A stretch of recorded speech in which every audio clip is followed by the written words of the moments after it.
save the buckshot, turn up the band. Yeah, she was blinded by a light.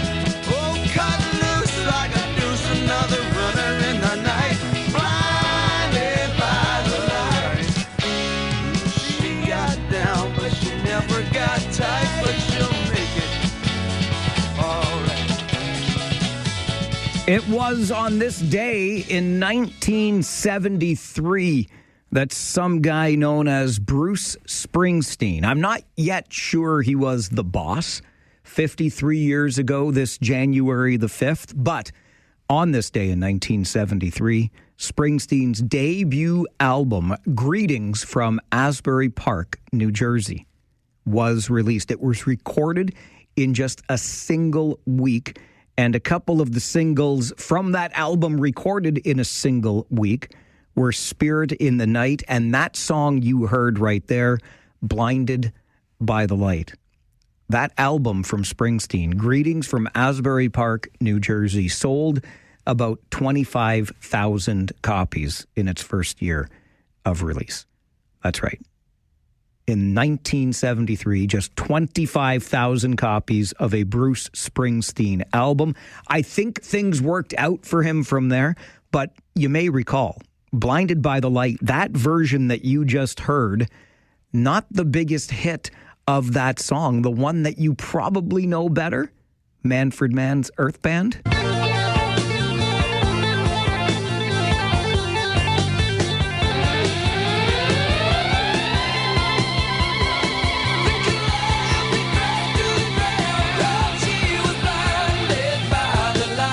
True story, because I will only ever tell you the truth. That never changes on this show.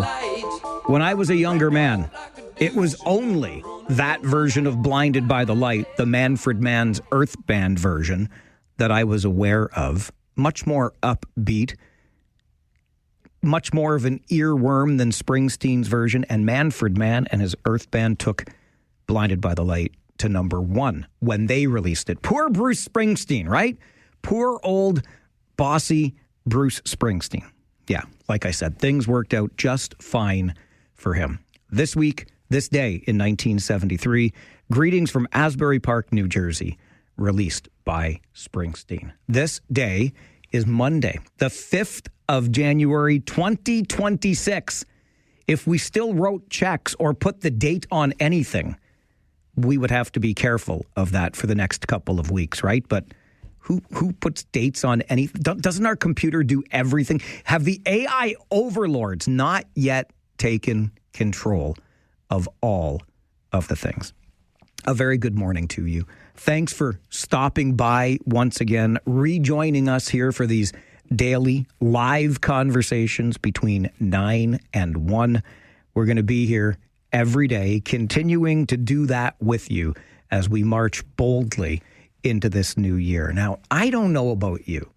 I get the feeling it can't just be me.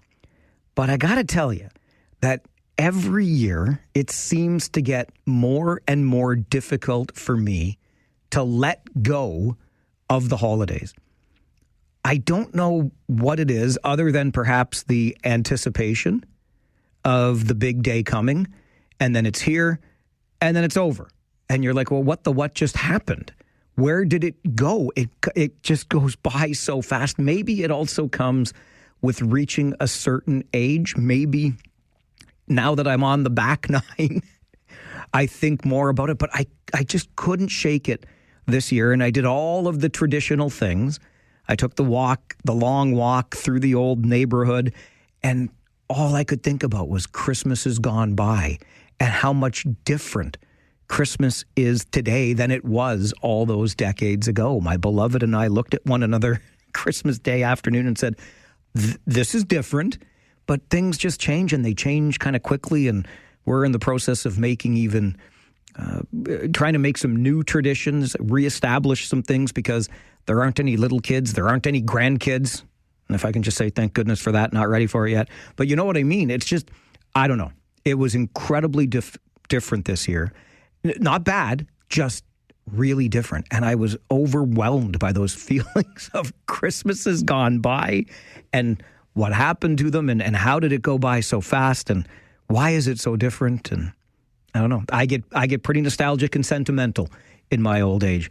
And then, wouldn't you know, over the holidays between Christmas and New Year's, I'm on the road with the Kitchener Rangers, and I come back on New Year's Eve. We had some pretty nasty weather, but still got back around 10 o'clock, so able to enjoy a beverage and watch the countdown with my beloved. And then on New Year's Day, I went outside to clean up all of the snow. My poor beloved, while I was gone, it was doing all that snowing here. She was taking care of everything, so on New Year's Day, I promised I'll get everything else cleaned up and tidied up, and of course, then it just snowed again and again and again. But that notwithstanding, I was outside on New Year's Day for more than an hour, probably a little less than an hour and a half. And by the time I came back into the house, Christmas was gone. My beloved, everything was, the tree was down, the decorations were removed. I'm like, what just happened? It's January the 1st. And then it was over. It was over just like that. But I'm going to try to carry that spirit as best I can with me through the next 360 days because we're already at the 5th of January. But goodness gracious me, it hits me harder and harder every year. But I'm glad to be back with you for another year here on the show. And I'm glad that Mary is with us on the phones making a call early on this January the 5th, the first show of 2026. It wouldn't be a show without you, Mary. Number one, Farwell's Force. Oh, checking in. Checking in. Hey, Mary. So happy to have you back. I'm very happy to be back. How are you doing? Fair to Midland. Fair to Midland. But you know, I don't get on my bike when there's nothing good to listen to, so I've got a pound or two to take off. But anyway, so happy. I am sick of encores. Sorry, what did you say? Sick of encore. Oh, sick. Shows. Listen, Mary, I'm sick of the encore shows, but I'm back, baby. You can't get rid of me now. No, and I'm so looking forward to it, and you're number one for me. You're number one for me too, Mary. Hey, thank you. Did you go in and visit your old house, darling? I walked by. I will get to I didn't want to bother them over the holidays, but I am going to go make that return, knock on the door, and see if they'll let me come inside and see what the place looks like. Okay. Well, you, like I say, welcome. Thank you very much. Great to hear your voice. Bye. Bye-bye. Mary, Farwell's Force, member number one. She is number one in our hearts and number one on our ever-growing list of Farwell's Force members. We are a force for good, a force for change, a force to be reckoned with, and that is not going to change this year, not one little bit. Something else that's not going to change this year, not one little bit, after the Toronto Maple Leafs play a game, you know what usually happens when the Leafs play a game, right? Austin Matthews, initials AM, he usually scores goals when the Leafs play. So we take the initials AM and play them for you on AM radio in the AM part of the day because Austin Matthews has become the greatest goal scorer in Toronto Maple Leafs history. Islanders trying to come away with it. Heineman loses it, Leafs back the other way. Matthews driving the net and a goalie scores! Austin Matthews continues the hot hand, breaking in off the right wing, and he is now tied 420th career goal. Oh, 420 career goals as a Toronto Maple Leaf for Austin Matthews, and you know he wasn't done yet, so we get AM on the AM in the AM times 2 today. Domi got it freed up, looking for Matthews and scores! Holy Mackinac, he is red hot. They have the puck. He is the leading scorer in Toronto Maple Leaf history, and the bench has emptied to celebrate. As it should. The entire league should have stopped. Okay, I'm exaggerating a little bit for effect on that one. That little turkey, Matthew Schaefer, ended up scoring in overtime as the Islanders beat the Leafs 3-2 on Saturday night. But Matthews got those 2 goals. He is now the most prolific goal scorer in Toronto Maple Leafs history. But the Leafs lost. They did get a point in overtime, though. I think that's points now in 6 of 7 games for the Toronto Maple Leafs. You got to have some faith, right? We're into the new year. We're into the second half of the NHL season. And the Leafs have picked up points in 6 of their past 7 games. That's something that's not going to change, even though we're into a new year. AM on AM in the AM will continue to be a part of this show as long as one of 2 things remain intact. One, I remain the host of the show. Two, Austin Matthews remains a Maple Leaf. I'd like to think he's going to play his whole career there, but who the heck knows? But as long as Matthews is a Leaf and I'm sitting here in this chair, we will play some AM on AM in the AM after every Leafs game, at least the games in which Austin Matthews scores a goal. We've got some new things to work into the show this year, including something we're going to call the Farwell Report, the news that you didn't even know you could use, but we will share it with you on a daily, most days you'll hear the Farwell Report on the show. And we're also going to remind you on a regular basis that not everyone is a jackwagon. Remember that. There are a lot of jackwagons out there, particularly the people like the guy I saw on the expressway this morning with the back window of his vehicle still covered in snow. You, sir, are a jackwagon. In fact, I might open up jackwagon jail early this year and throw you right in there and then toss away the key. But not everybody is a jackwagon. And my promise to you this year is to ensure that you are aware of that fact. Not everybody is a jackwagon. So we'll incorporate that into the show this year. And some of the traditional stuff that you've grown used to, our Friday 4 Roundtable will be back. Living Retired on Thursday mornings. Blacklocks reporter is going to join us on Wednesday mornings. Mondays, This Week in Music History, and Drew's Views, all still going to be here. And of course, we'll begin your show each and every day with a little something we call the Farwell Show 5. 1, 2, 3, 4. Can I have a little more? 5, 6, 7, 8, 9, 10. You can have 5 for sure on your Farwell Show 5. Number 1, a tough loss last night for Team Canada, falling 6-4 to Czechia and now playing for bronze at best. That's the third straight year Czechia has eliminated us from the World Junior Hockey Championship. We'll play Finland for the bronze this afternoon. Number 2, another day, another snowfall, and you probably don't want to be reminded that winter is a mere 15 days old at this point. Now, I wasn't here last Friday, but I was listening when Nate called in. Have they announced the snowfall amount for December yet? I'm going to guess it's going to probably be a record snowfall. It's too much.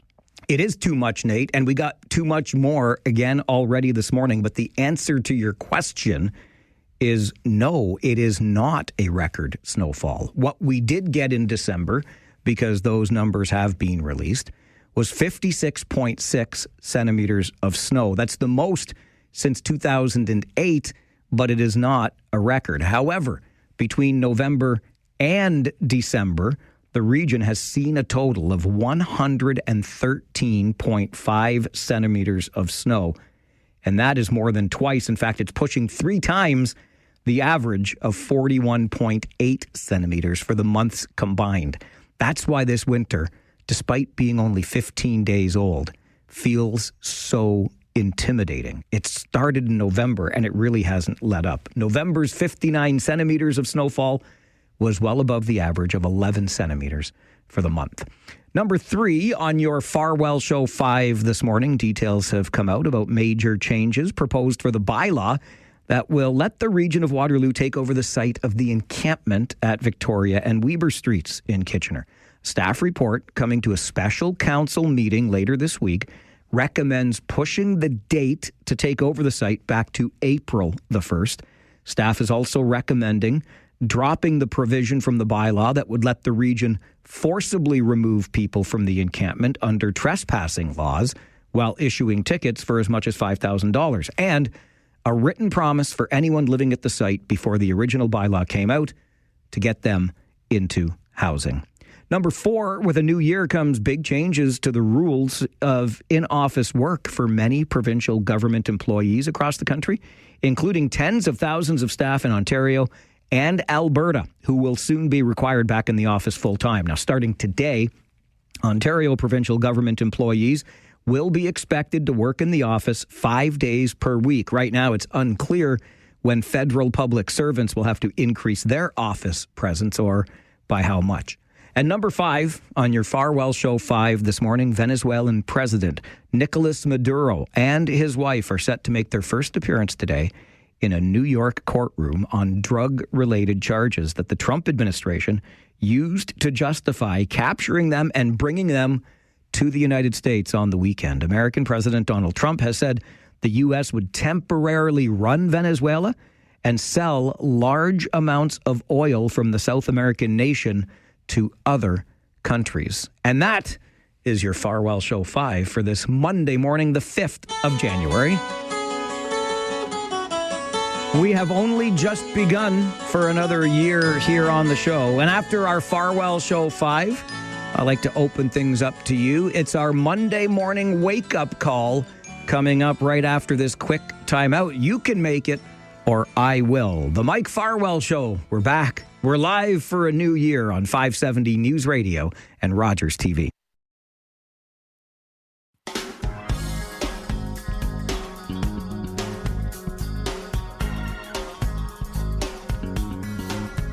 Another thing that has not changed on this show and will not change as long as they allow me to sit here is open phone lines, because conversations are always more interesting when they are two-way.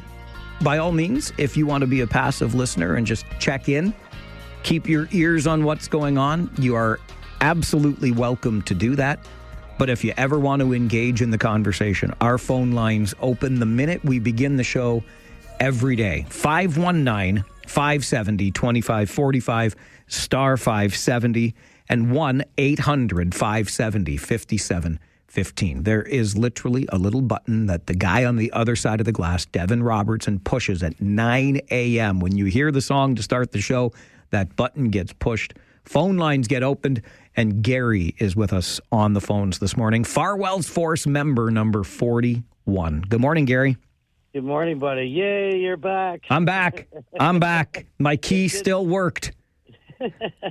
It's great to have you back, Mike. It's hasn't been the same. You know, there's been a lot of repeat shows, and you know, it just it hasn't been the same. So glad to have you back. But quickly, like I'm going to be 59 in February, and talk about Christmas and New Year's in the blink of an eye. Like the family picture I sent you. We all got together and made a beautiful dinner and some drinks, and then woke up the next day and it was like completely like gone. So I find myself that as I'm getting older, it used to just last forever. But I don't. It goes by too quick. Yeah, it does. And there's a feeling for sure that comes after the presents have been opened or after the family dinner has been consumed and the house is empty again, right? Yeah, I totally agree. And hey, that Steelers game, I was thinking about you last night. I'm like, that is good football right there. That game last night. I felt bad for the two kickers, but you know, that was some good football. Well, listen, I appreciate the support for the football team that I'm having a hard time supporting because of the goofy decisions they've made this year. I was watching Team Canada last night, but when that game ended, I did flip over and caught just enough of the football game to watch the Pittsburgh Steelers win, or I think, to put it more accurately, the Baltimore Ravens lose, because the Ravens had a chance to kick the game-winning field goal, and they missed it. So my football team, the Pittsburgh Steelers, some way, somehow makes it into the playoffs. Not because they won, but because Baltimore lost. Hey, we'll take it. It's another playoff appearance for the Pittsburgh Steelers. And parents, do not let your kids grow up to be kickers in football. What a terrible position that is. Too much pressure. And when you miss, oh boy, it's all on you, isn't it? Dave is with us on the phones this morning. Farwell's Force, member number 47. Good morning, Dave. Morning, Mike, and I'll echo everybody else and welcome back. Thank you. It's great to be back. It's great to hear your voice. Thanks for calling. Mike, I have a suggestion for the Kitchener Rangers brass this week. Okay. I hope they sit down with the players this week and say that they are not going to tolerate any arguments with the referees on the way to the penalty box, and that they are going to set a prime, great example to the rest of the OHL.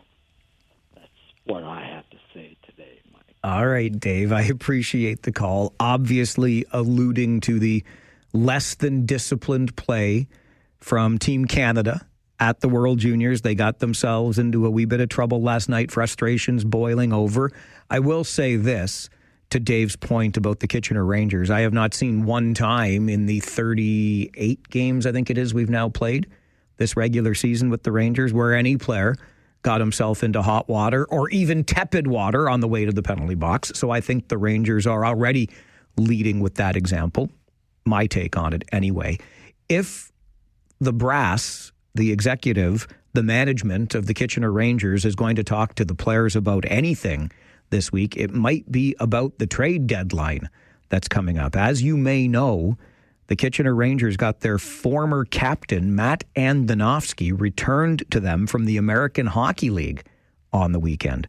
The Ottawa Senators said, you know what we think is best for Matt Andonovski? It's for him to be in Kitchener, playing big minutes, taking a long playoff run, getting a lot of games in. So the Ottawa Senators, American Hockey League club, the Belleville Senators, or the Baby Sens as they get called, sent Matt Andonovski back here to Kitchener to play for our Rangers. That means the Kitchener Rangers have 4 overage players. If you're 20 years old in the Ontario Hockey League, you are an overager. But the team is only allowed to carry 3. So one of those overage players is going to have to be traded, and he's going to have to be traded before this Thursday at noon. That is the overage trade deadline in the Ontario Hockey League. Then Friday at noon is the league-wide trade deadline. And I have a feeling the Kitchener Rangers might be busy this week. So I hope they have some good conversations, management with the players, about what's coming up. And when things do come up, I promise you this, you will hear all about it right here on your home of Kitchener Rangers hockey. That, of course, is 570 News Radio. So it's a pretty exciting time for people that are really invested in junior hockey and our Kitchener Rangers. Will they make trades? What will those trades look like? Who's coming? Who's going? You'll find out about it right here on 570 News Radio. One more thing to let you know about as we enter a new year, something that will stay the same, all Request Fridays. You make the request. We play a little bit of your favorite song when we have time to play music on Fridays.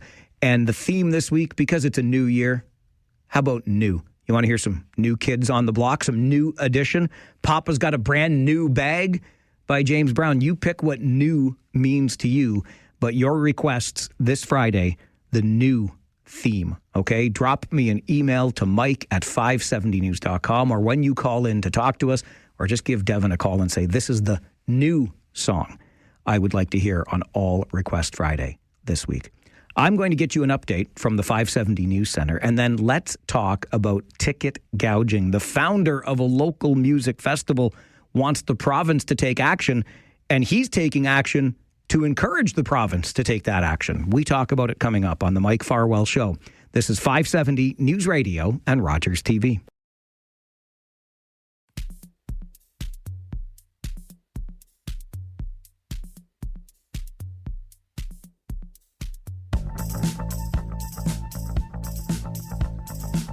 Maybe this will be the year that a promise made is a promise kept in politics.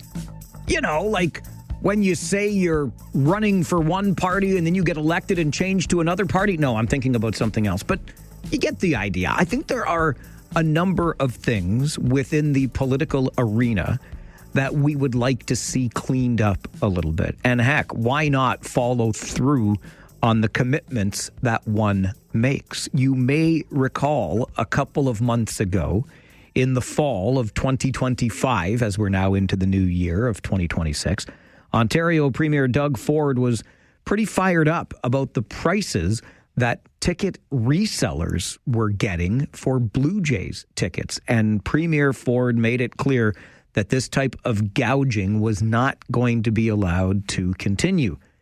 But these many months later, where are we at in that department. Dave Ottenbright is the founding director of Galt Jazz and the chair of Cambridge's Jazz Festival, and he joins us for a conversation. Dave, Happy New Year. Good morning.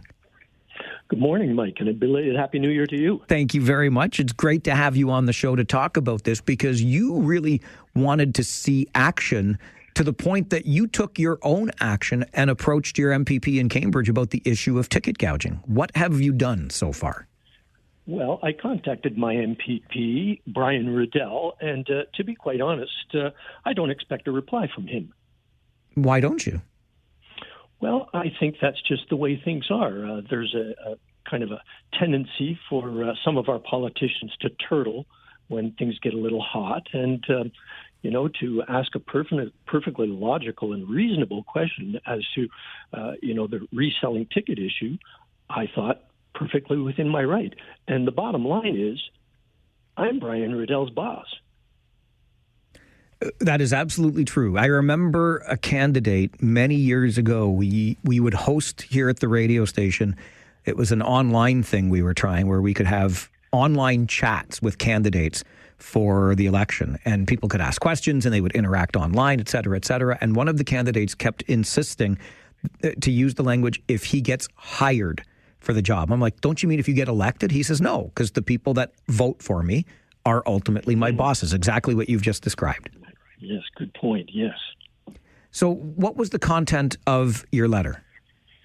Well, it was simply asking him if anything had been done or any legislation was in the offing to prevent reselling of tickets. And if not, if he would present a motion to enact such legislation. And as I said, I haven't heard back from him. I'm not even sure where he is now. He's off on a three-month holiday. Yes, this is true. The provincial legislature will not return until, is it March, I believe? March 23rd, I believe. Does the issue of resold tickets and the ticket gouging that happens with those tickets, Dave, impact Galt Jazz or the Cambridge Jazz Festival at all? Well, it generally doesn't. And the reason is that, generally for our local festivals and things like that, there's not a lot of resale ticketing happening. Where it does happen is when major musicians and performers come into the province from outside, and suddenly we have these American corporations like StubHub making money on the back of these musicians simply because they figured out a scheme. As a rule, for somebody that is so connected to the business of music, ticket selling, et cetera, Dave, how do you feel about the practices employed by the StubHubs, the Ticketmasters, et cetera? Okay, first of all, let's be frank about this. StubHub refers to itself as a ticket reseller. They are simply professional ticket scalpers. That's the truth of the matter.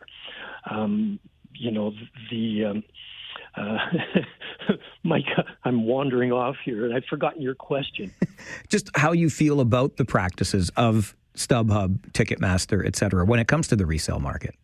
Oh, I think it's just totally unethical and immoral for them to be carting off millions of dollars that they charge in resale ticket prices. And do you know where that money ends up, Mike? In the United States of America. They just cart it back home. That's what fires me up. And I realize that, Doug Ford is able to enact legislation very quickly. We talked about, him getting rid of bike lanes and him getting rid of speed cameras simply because speed cameras seem to be gouging the public. Well, where did that money go? The money went back to our municipalities who, quite honestly could use the money. Where does the money go for ticket reselling? Corporate America. It's no longer even in this country. You mentioned, Dave, that you did not expect a response to the letter that you sent to your MPP for Cambridge, Brian Riddell.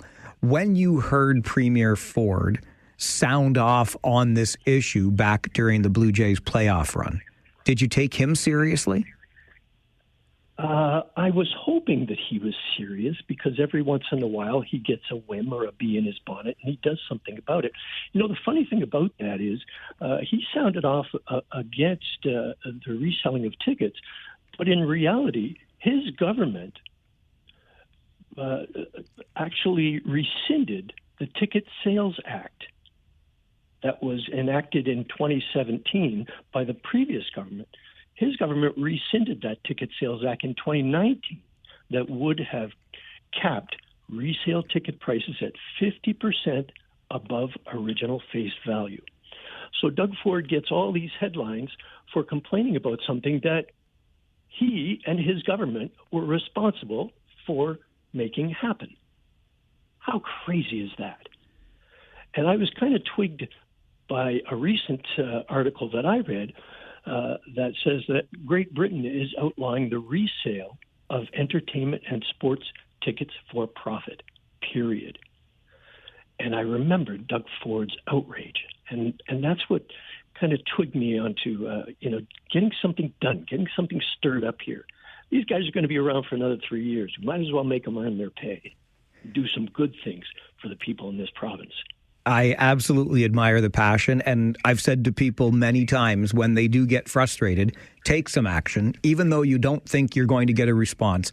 I applaud you, sir, for taking the action that you did take and sending that letter to your MPP, Brian Riddell. Before I let you go, Dave, because we are into a new year, I'm sure you are already planning in earnest for the series of Galt Jazz opportunities when the weather turns and the Cambridge Jazz Festival. What do we need to know? Oh, Mike, I wake up in the middle of the night planning. Well, I'm right now deep into planning for the Cambridge Jazz Festival. It takes place on the 26th of April, and it's at the fabulous Tapestry Hall here in South Cambridge, a.k.a. Galt. And we're going to have a fabulous lineup of professional musicians, and it's our second festival. The first one was sold out, so we're on our way. Dave, I appreciate you making time for us on the show this morning. Looking forward to the end of April when I'm sure the weather will be better and the music will be wonderful at the Cambridge Jazz Festival. Thanks for joining us this morning. Thank you, Mike. Dave, take care and all the best. You too, sir. Bye-bye. Dave Ottenbright is the founding director of Galt Jazz, a series of on-the-street jazz sessions through the warm weather months, and the Cambridge Jazz Festival, for which planning is already underway in earnest. That'll happen in late April. So Dave is connected, obviously, to the music industry. And while the resale market on a localized event like the Cambridge Jazz Festival is not an issue, I applaud Dave for what he has done just as a constituent, as an employer. To some degree, you could make the argument, as he pointed out, he is, after all, the boss of the MPP in Cambridge, because you get elected by the voters who, without their votes, without their support, you would not have the job. So, in essence, the voter is the employer, and he says, let's see something get done about what was promised near the end of October. And that would be an end to this ticket gouging that exists when big events are going on. You may have heard similar commentary around the World Junior Hockey Championships that are, well, I can't say they've ended for Canada. Canada gets to play for bronze this afternoon, but knocked out of contention for the gold medal. And the idea or the perception of, in fact, the reality of the poor attendance notwithstanding, we have heard a lot of commentary around the fact that ticket prices are out of reach for junior hockey tournaments like this for the average hockey fan. And part of that is because once things get onto the resale market, you know what happens. So Dave wants to hold his MPP's feet to the fire in Cambridge. He wants to hold the Premier's feet to the fire, even though Queen's Park is on its winter break until late March. He says, listen, these folks are going to be here for another 3 years. Remember, we only had a provincial election less than a year ago. Another 4-year mandate takes us to 2029. We are only at the beginning of 2026. Maybe this will be the year that we can hold our elected officials to the promises that they make. It's going to be a big year politically.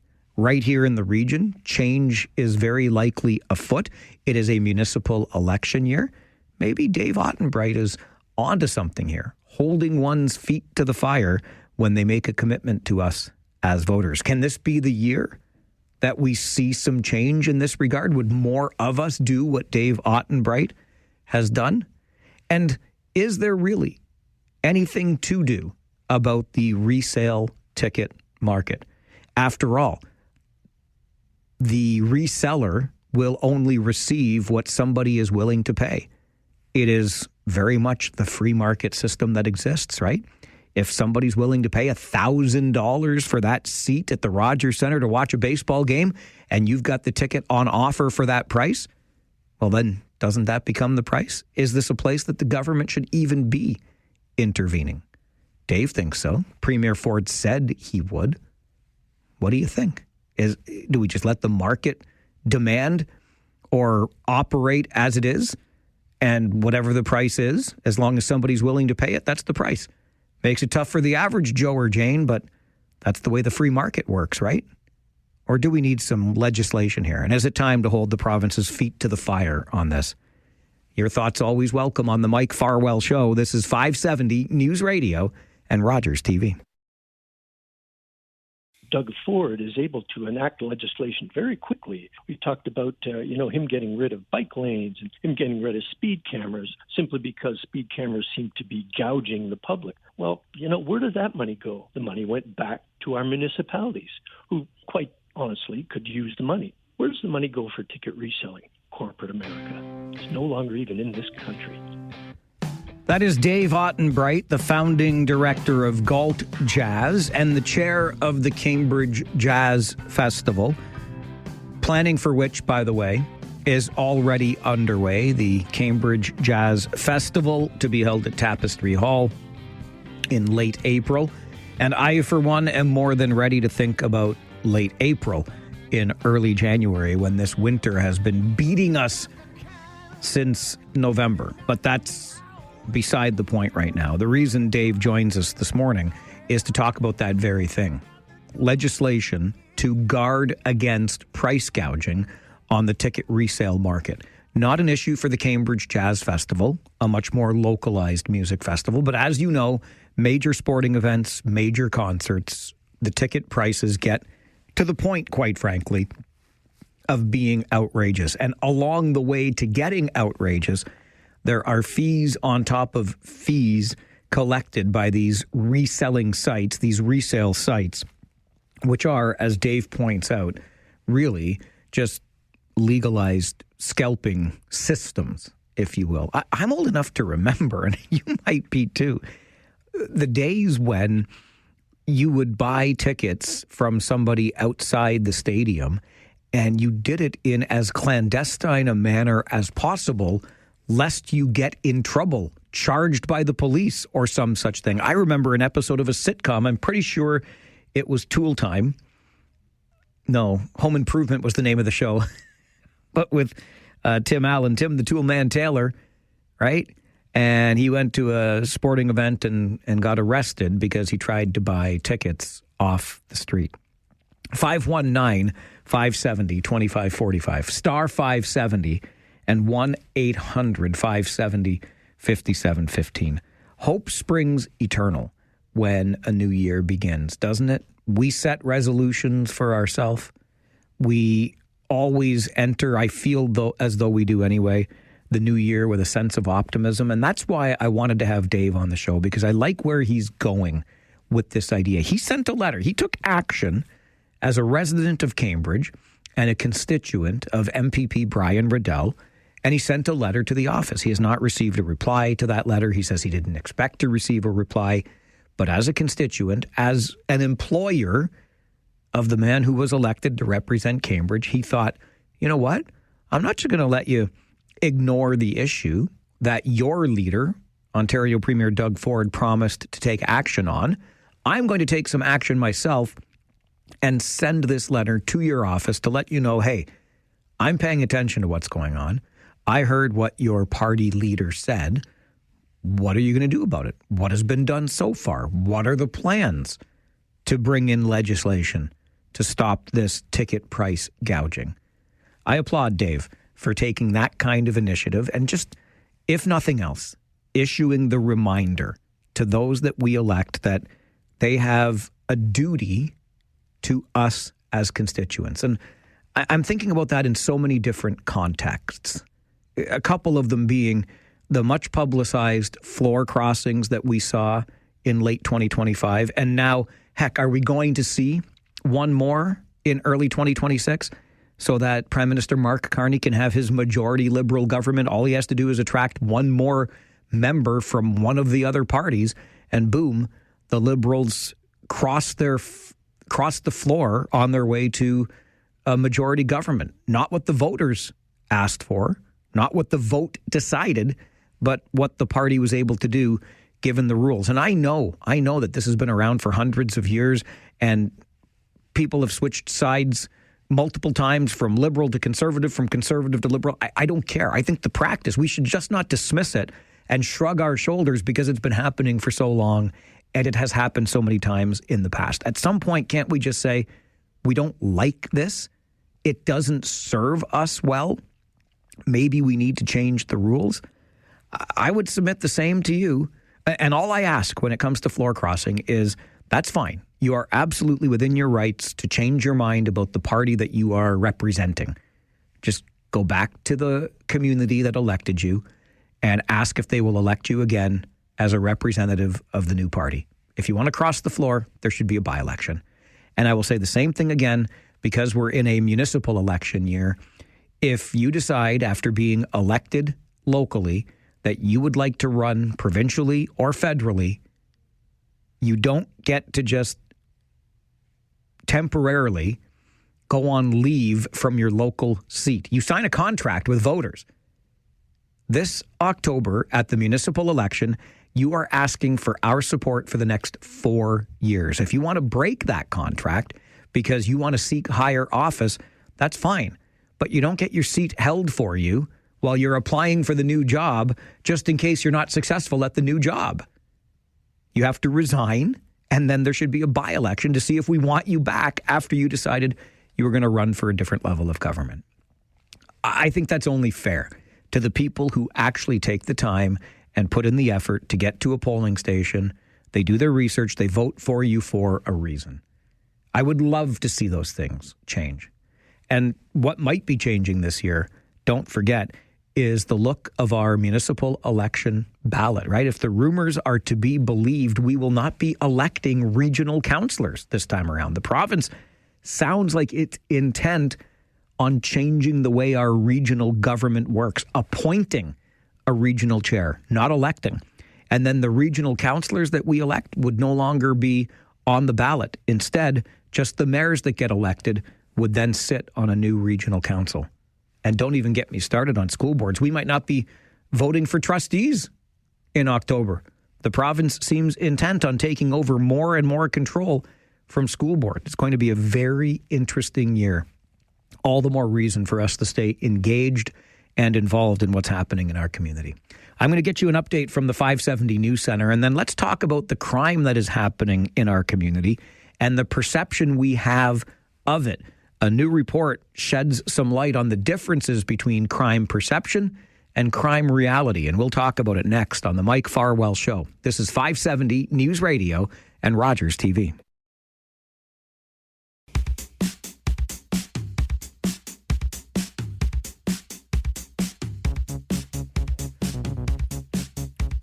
How safe do you feel your community is?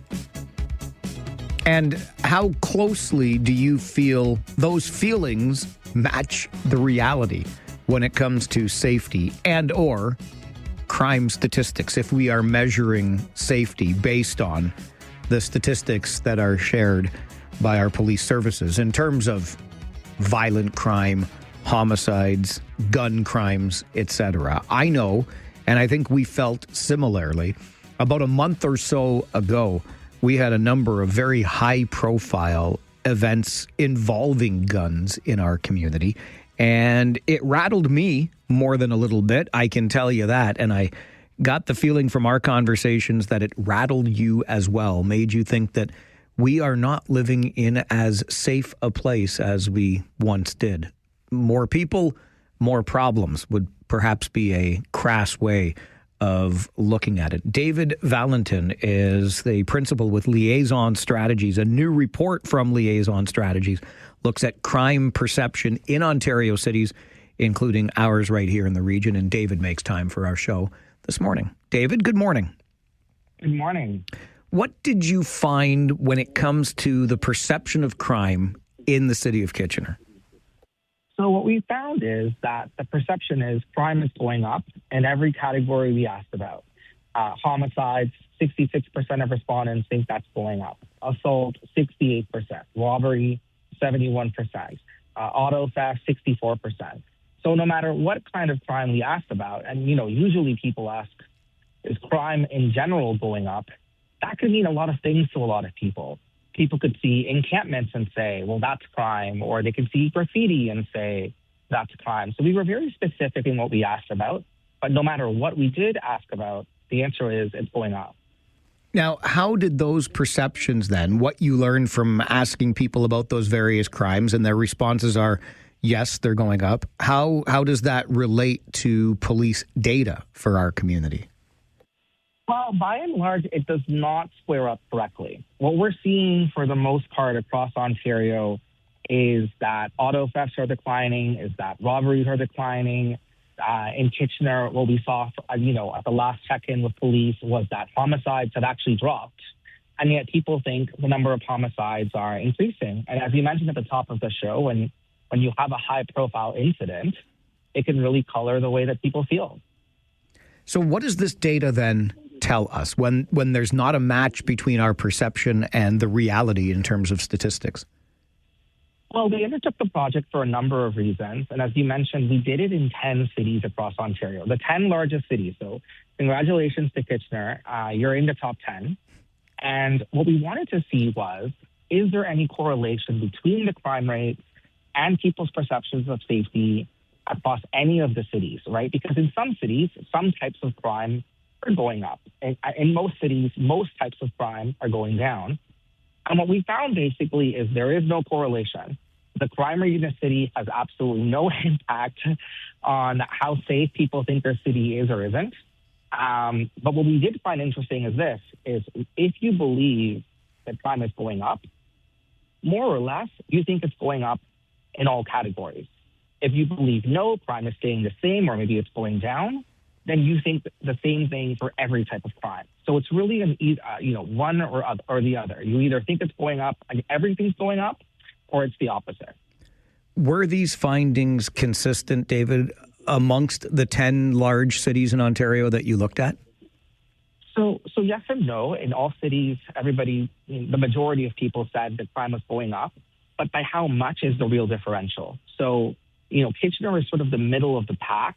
In Markham, about 60%, sometimes 59% of people said crime was going up, so much lower scores. And in Windsor, which of course shares the media market with Detroit, people's perception of crime was through the roof. They're saying 80% range for the answers there. So we did see a range of answers, and Kitchener's right in the middle.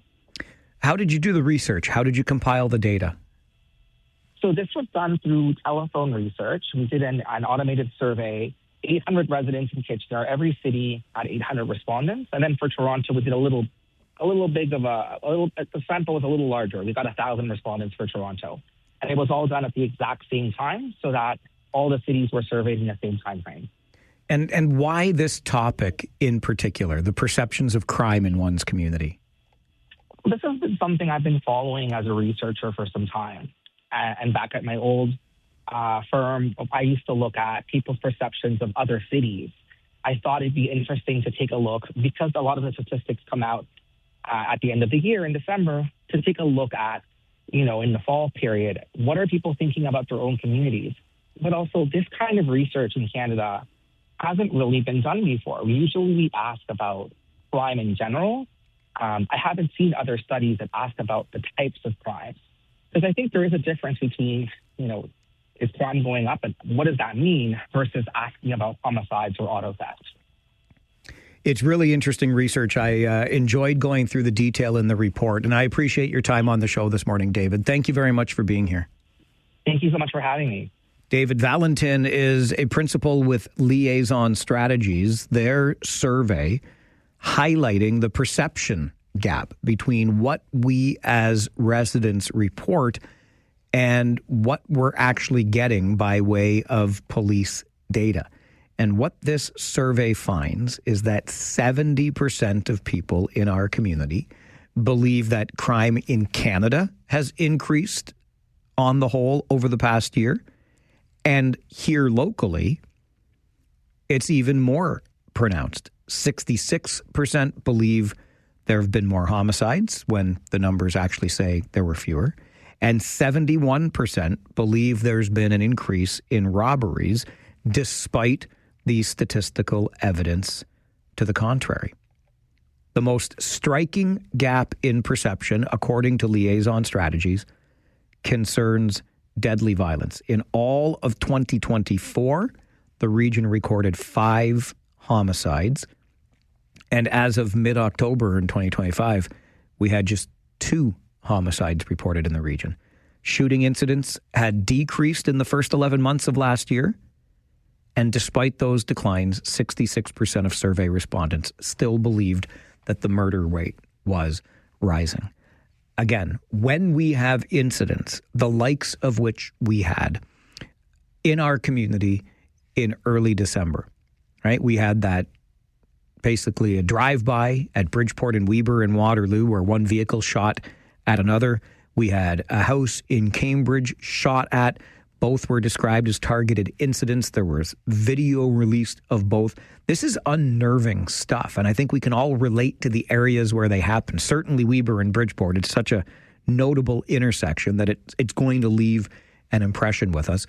The house in Cambridge, you may not know the neighborhood well, but when you see the video of what actually happened, and you could see the shell casings falling from the gun as it was being discharged at the house. Again, it's really vivid and unnerving stuff to see. And then when it comes to robberies, I mean, my goodness gracious, we had a dedicated police response to robberies like jewelry store robberies, which we were seeing so many of. And that response proved to be very effective. You'll remember an incident late in 2025 where the robbery happened at Cambridge Centre Mall, and police were able to make multiple arrests connected to that. But when you hear the stories and you recall what led up to this dedicated response to those robberies, I think that would absolutely color our perception of where crime is at. The other thing, of course, that will always have an impact is whether or not you are directly impacted by the crime. I'm thinking of the neighborhood in Waterloo. Pretty sure it was Eastbridge area, University and Bridge area, but where there were multiple vehicle break-ins over the course of one night or a couple of nights. And when that happens, when an entire street or an entire neighborhood is victimized and multiple vehicles are broken into, obviously you are going to be left with the impression that crime is up. Right? Robberies are happening more frequently. We had a vehicle in our driveway broken into years ago, and I still can't really shake that idea of what it is that's going on outside the house, whether I'm in it or not. It's just, it leaves an impression. So based on what we know from the survey, that our perceptions say one thing, the data from police says another. I'd love to hear from you your thoughts, and we can even take this at the high level. When it comes to crime in Canada, is it getting better or is it getting worse? Are we reducing crime or is crime increasing? Would love to hear your thoughts on this. 519-570-2545. Star 570, 1-800-570-5715. I'm not Liaison Strategies, but we do have access to our own unscientific polling right here on the show. Is crime increasing in this country, in this community, or is it going down? We'll take your calls right after this on the Mike Farwell Show. This is 570 News Radio and Rogers TV.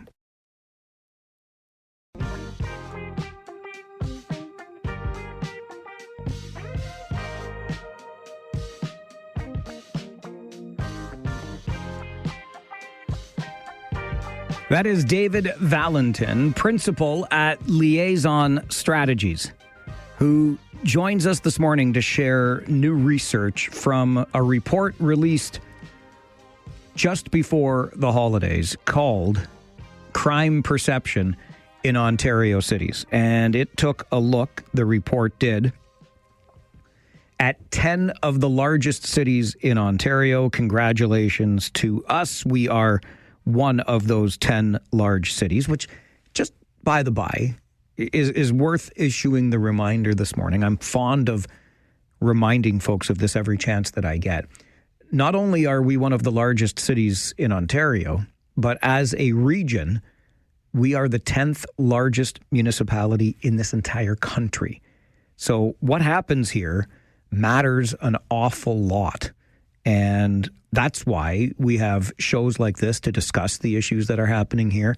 And we try very hard.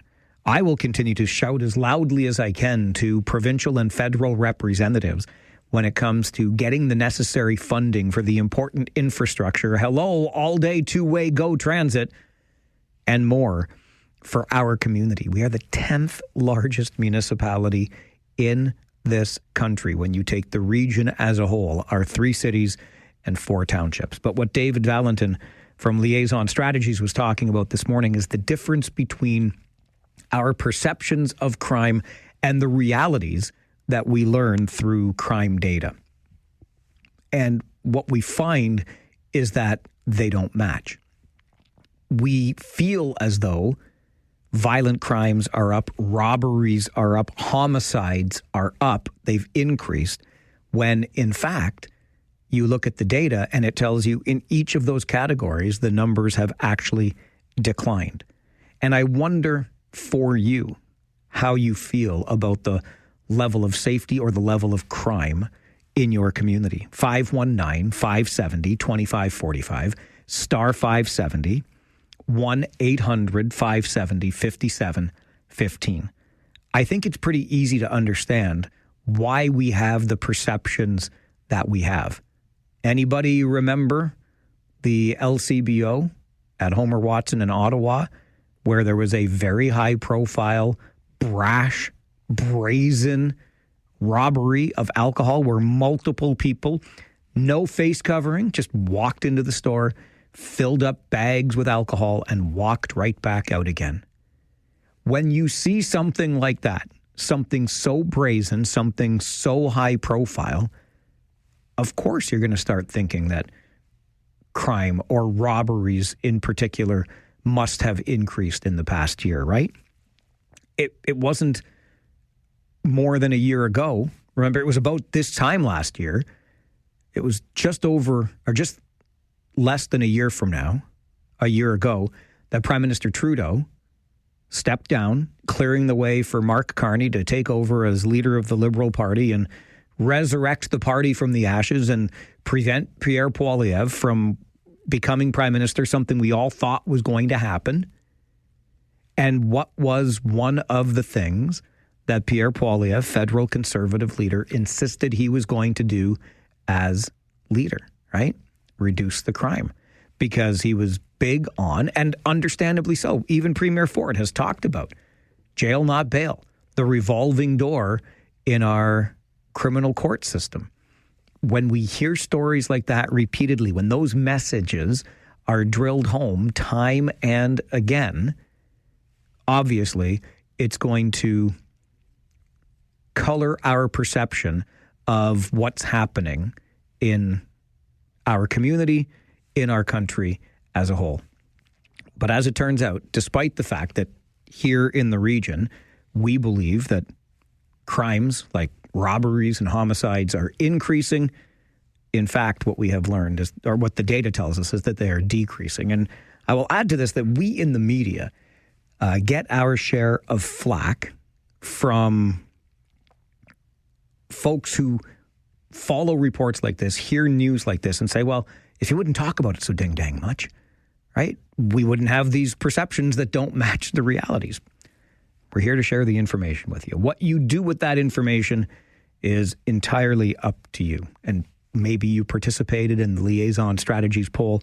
Maybe you did not. But that's what the data from Liaison Strategies is telling us. I think this would make it an appropriate time to introduce something to you on the show that reminds you that all is not lost, right? A show like this can be heavy at times because we talk about big issues, and we need to talk about big issues. We need a forum like this where we can exchange ideas, push for things to be better, etc.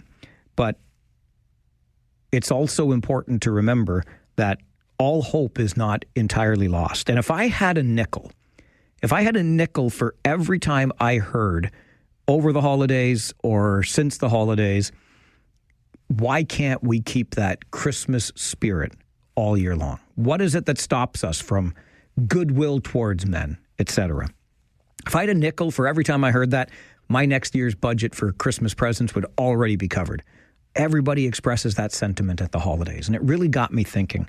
And I stopped short of being so cheesy as to suggest to you that we're going to keep Christmas alive every day on the show this year. But my commitment to you is to remind you on a daily basis that not everyone is a jackwagon. I think that that's in keeping with what we do here on the show, right? Not everybody's a jackwagon. I'm not going to call this Christmas every day on the Farwell show, but I will issue you a reminder on a daily basis that not everyone is a jackwagon. And in particular, this time around, I'm going to point you to a whole team of non-jackwagons at Wilfrid Laurier University, because you may recall me mentioning heading into the holiday break that there was a Canadian University Ringette Championship being played at the University of Guelph over the holidays. And Laurier was one of the teams involved in that tournament. They came up just short, had a chance to play for the bronze, but fell short. But that's okay. This Laurier team is special and full of non-jackwagons because they have playing with them a student by the name of Leah Partridge. And Leah is profoundly deaf, born this way, profoundly deaf, meaning that she can barely hear what's going on around her. And yet she succeeds as a ringette player with the Wilfrid Laurier University Golden Hawks ringette team. And she succeeds because her teammates, that's why it's an entire team of non-jackwagons, okay? Her teammates have adapted their style so that it helps Leah hear them. Sometimes it's just an action with a wave or how they use their stick. Other times it's just shouting louder so Leah can hear. And when it comes to the one-on-one communication, making sure they are face-to-face so that Leah can read their lips. It's an entire team of ringette players at Wilfrid Laurier University that are accommodating Leah Partridge so that she, despite being profoundly deaf, can also participate in university ringette. And that is a great reminder that not everyone is a jackwagon. This is the Mike Farwell Show on 570 News Radio and Rogers TV.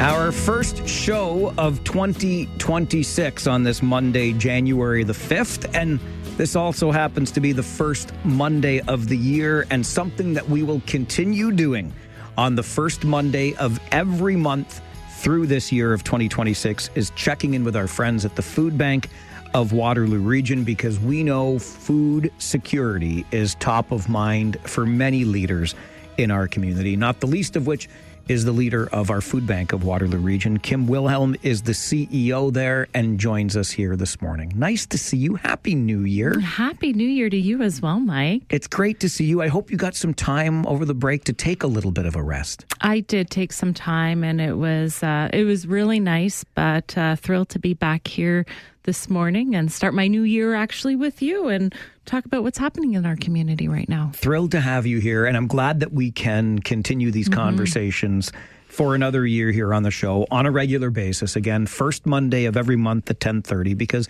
we hear about it a lot, Kim. We've heard the numbers, record attendance at food banks, the demand that is being placed on these resources. What is the latest data around food insecurity showing us? What are you seeing right now? Well, the numbers are really clear, Mike. And last year, we distributed just shy of 10 million pounds of food, which means nearly 73,000 people in our community are accessing food assistance programs. Visits to food hamper programs reached almost 622,000, which is up 205% since 2019. It's the highest numbers that we've ever seen. Today, our partners in our Community Food Assistance Network are distributing, on average, 17,000 hampers every month, more than double of what we saw pre-pandemic. And Mike, these numbers are telling us a powerful story. This isn't a small increase in need. It's a dramatic, sustainable shift in how people in our community are struggling to afford the basics. And while the numbers are staggering, they also highlight just as importantly, the incredible, and I mean incredible work that our network of partners are doing each and every day in the community. Staggering is the right word for it. 10 million pounds of food, 17,000 hampers monthly. What is especially concerning, Kim, about this trend? What concerns us the most, Mike, is that food assistance is no longer short-term help for many households in our community. More than 7,000 households last year needed a food hamper more than 8 times. It's 20% increase over the previous year. And that tells us that people aren't just hitting a rough patch. Many are stuck relying on emergency food hamper programs month after month because there simply isn't enough stability in their lives. And importantly, this need isn't seasonal anymore. We aren't just seeing pressures over the holidays. We saw major spikes in early July last year, again in the fall, and it tells us that food insecurity in Waterloo Region is becoming chronic and not temporary. We're no longer seeing crisis moments. We're seeing consistently high need right here, and it's really concerning for us. So if we dive deeper into this, like we hear these numbers, we know the demand is there. What's happening here? What's behind this, driving this increased need? Food bank usage isn't just about hunger anymore. It's a signal that tells us a lot about affordability, stability, and well-being in our community. And there's a few major systemic issues that are driving that. So housing, for example, is a huge driver. 67% of households accessing food assistance are renters, and high rents are leaving people with not much left over to pay for groceries, utilities, transportation, and other essentials. And while the cost of living rises faster than income, people are then forced to make impossible choices, and food often becomes the thing that they make compromises on. Yeah, and of course, we're making compromises on that probably because food prices are not going down. Exactly.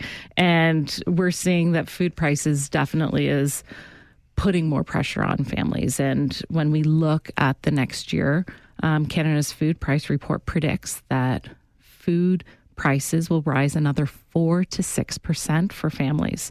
So a family of 4, if we put this into perspective, is expected to spend nearly $18,000 on food, about $1,000 more than last year.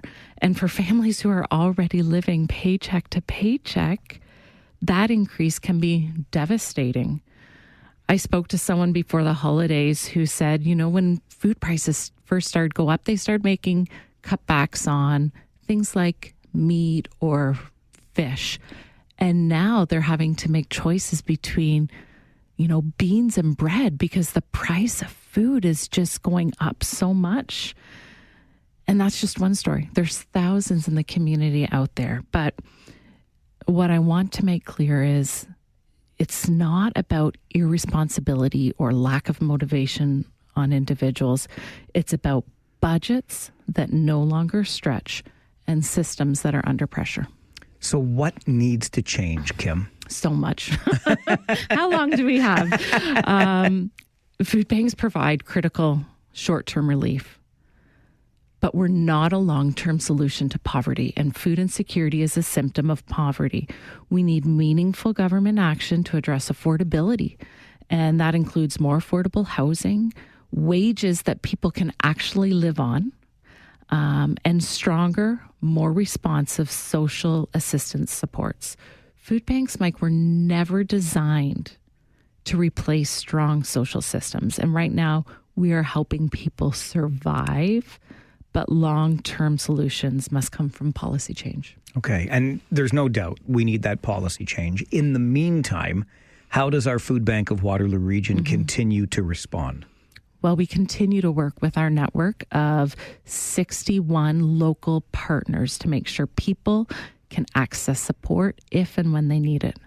At the same time, we're advocating for policy change and strengthening our systems to respond and grow with demand.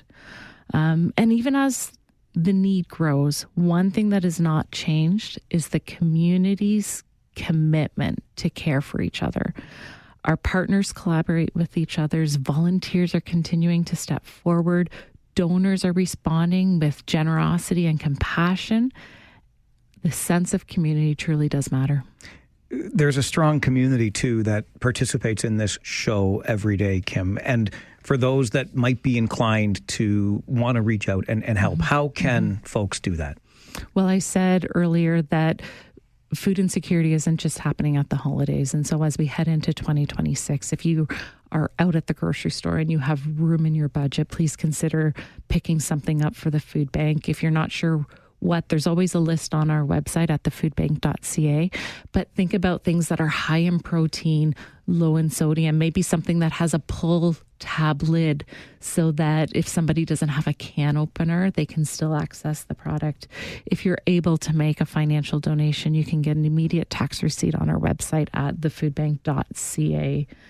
And if you have time in your day, please consider volunteering. There's ongoing opportunities available on our website at thefoodbank.ca. I love the site. I was just on it earlier today, and how you get the little pop-ups that tell you about somebody that just made a donation. It really makes you feel like you're a part of something there. Community. That's right. Absolutely. So that website again, thefoodbank.ca. Kim, really appreciate these opportunities to connect with you, to have these conversations, and to learn more about the important work that the food bank is doing in our community. Thanks to you and the entire team for doing this. Well, thanks for helping us share this message. It's, by raising awareness, we can all help respond more wisely, act compassionately, and work together to create lasting solutions.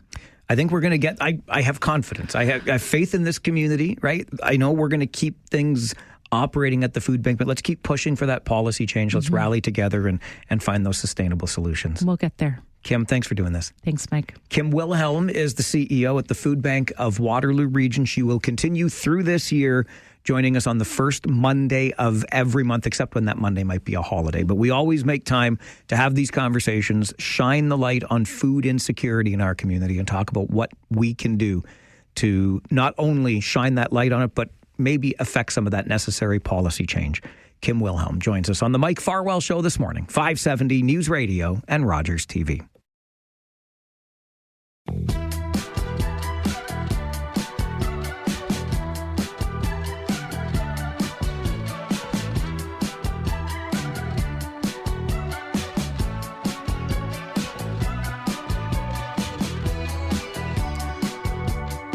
It is our first show of 2026, but as I mentioned from the very outset, some things are going to stay just the same. You might remember that not long before our holiday break, we took some time to reflect on the show that we have here and what it's doing for you or not doing for you. We flat out solicited your feedback on what might need to improve, and it generally seemed as though you like what you are hearing, and that is fantastic. So we're going to keep delivering on those things that you have enjoyed so much, including on a day like today, Monday, This Week in Music History. Many of you mentioned that was one of your favorite segments on the show.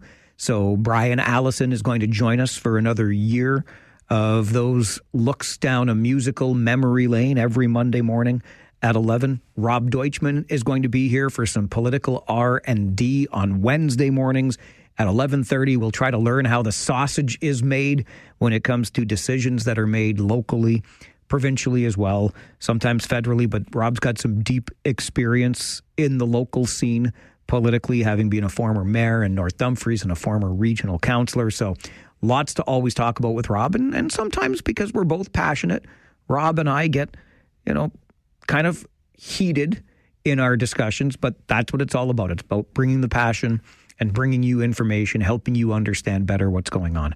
Our Friday 4 Roundtable is going to be back for another year, 11 till noon on Fridays. We'll have guests join me to discuss the week's big stories, get some different perspectives on them. So lots of things will remain consistent here on the show. And something that I would like to do more of, and we will sprinkle in from time to time, is a little something I'm going to call the Farwell Report. This is the news that maybe you didn't even know you needed to use, but it is here for you on a regular basis, beginning today, this year on the show. And when years come to an end, one of the things that we often hear are some of the more surprising 911 calls that police services receive. And that includes our police service right here in the region of Waterloo. What you should not do, or what you should not use 911 for, is to report a strange cat in your front yard. Yeah, hi. There's an unknown pet in front of my house. So there's an unknown what? Unknown pet, unknown cat. There's a cat in front of your house? Yeah. Okay. And just to confirm, this is a regular cat and not like a lion or a tiger or something? Yeah, this is a regular cat, yeah. Okay. That is not something that you would need to call 911 for.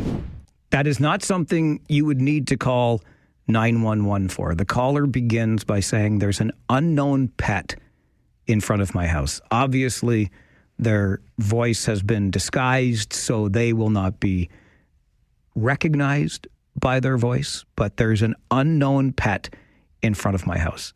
It's an unknown cat, the caller to 911 right here in the region had to say. It's just a regular cat. It's not a lion. It's not a tiger. This is just a regular cat. Good reminder for all of us that finding a cat, known or unknown, because I've told you the stories before about the neighborhood cat in the Farwell neighborhood. It's long since gone, but that cat was hanging around and being a cat and doing cat things in my garden years and years ago. I'd come home from work and I would swear the cat was just taunting me. I'd get home, it's sitting there in my garden doing its thing. I don't know. I'm not a fan of cats. I'm a dog person. But if you see a cat in your yard, whether you know the cat or you don't know the cat, that is not, and I repeat, not a reason to call 911. Just one of the calls that our regional police service got to the 911 emergency line last year. There's an unknown cat in my front yard. If you have made a New Year's resolution, raise your hand if you've made a New Year's resolution. If I'm honest with you, I gave up the resolution thing many, many years ago. I consider myself a work in progress. Every day just trying a little bit harder to be a little bit better than I was the day before, to improve on something.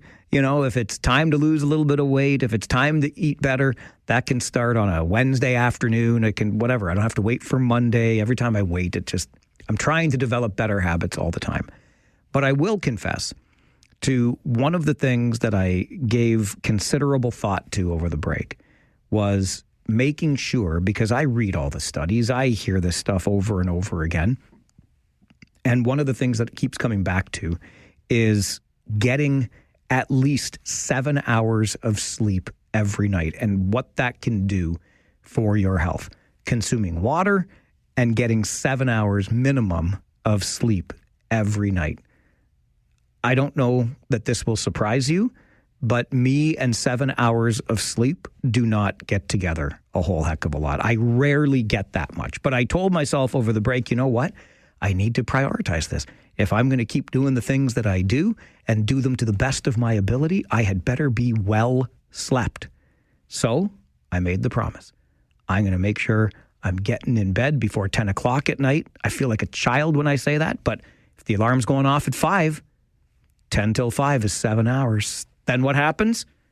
The night before I come back to work and I start this idea, I'm going to get 7 hours of sleep. Team Canada plays. Game doesn't start till 8:45. I could have gone to bed at the end of the second period, but why would I do that? I stayed up for the whole game. By the time my head hit the pillow last night, it was after midnight, so I bumped the alarm till 5:30. But do the math, and you realize I did not get that 7 hours of sleep. So I have already failed on day one of the New Year's resolution. But what researchers at Cornell University have found is that if you want to maintain that New Year's resolution, you're actually more likely to do so if you enjoy the process, not just value the outcome. So, another example. I don't know about you, but I stepped on the scale this morning, first time I have since before the holidays, and I enjoyed myself quite a bit over the holidays. Thank you very much.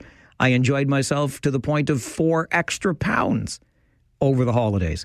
So, you might say, I might say, my New Year's resolution is to lose those 4 pounds and 10 more after that. So now I'm going to lose 14 pounds.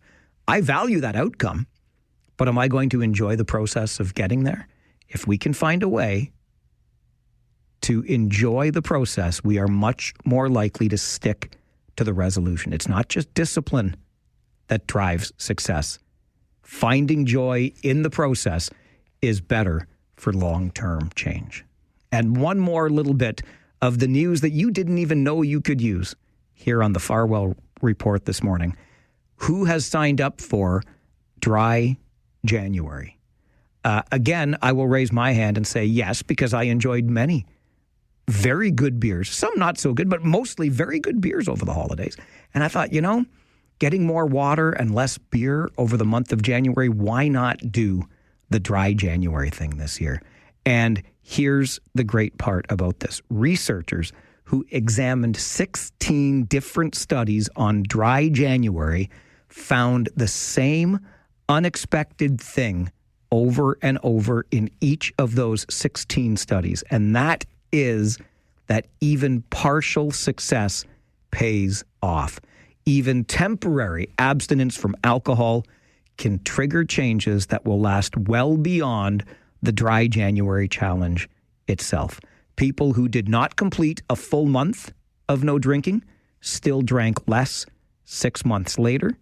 Their liver function improved, their blood sugar dropped, and their sleep quality increased. So if you signed up for Dry January, even if you fall off the wagon, don't worry about it, because even partial success leads to good results. According to 16 different studies, even partial success in Dry January will pay off.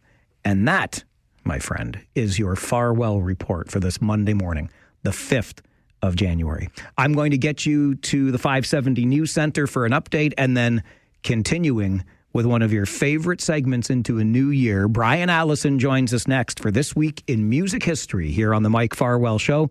This is 570 News Radio and Rogers TV.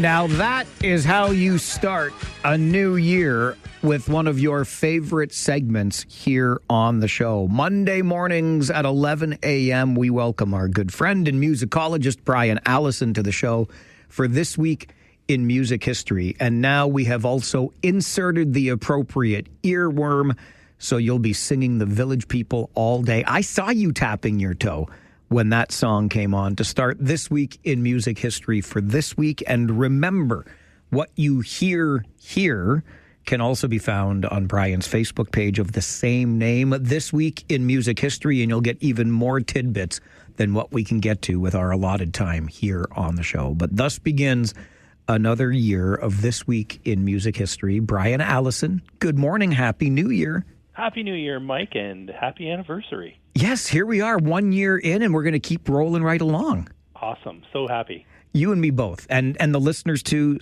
told us towards the end of last year how much they enjoy this segment. So let's dive in. This week in 1970, oh boy, though, tragedy strikes a member of the band The Who. Yeah, poor Keith Moon. He kicked off 1970 with a very tragic story. So what happened was Keith was out for a night on the town, as he did very, very often. And him and his entourage decided to go to a pub and have a drink, the Moon's Pub. And after being, they went to this pub, and there was a group of skinheads who were, sort of verbally accosting Keith Moon and calling him names and instigating his entourage. So they decided they were going to leave. This wasn't a safe place for them. So they got into Keith Moon's Bentley, which was parked outside, and this group of skinheads surrounded the vehicle. And it was at this point that Keith's faithful chauffeur and his friend and his personal assistant, a guy named Neil Boland, got out of the car to try to make an effort to dissuade this mob of people. And he was surrounded and accosted by these skinheads.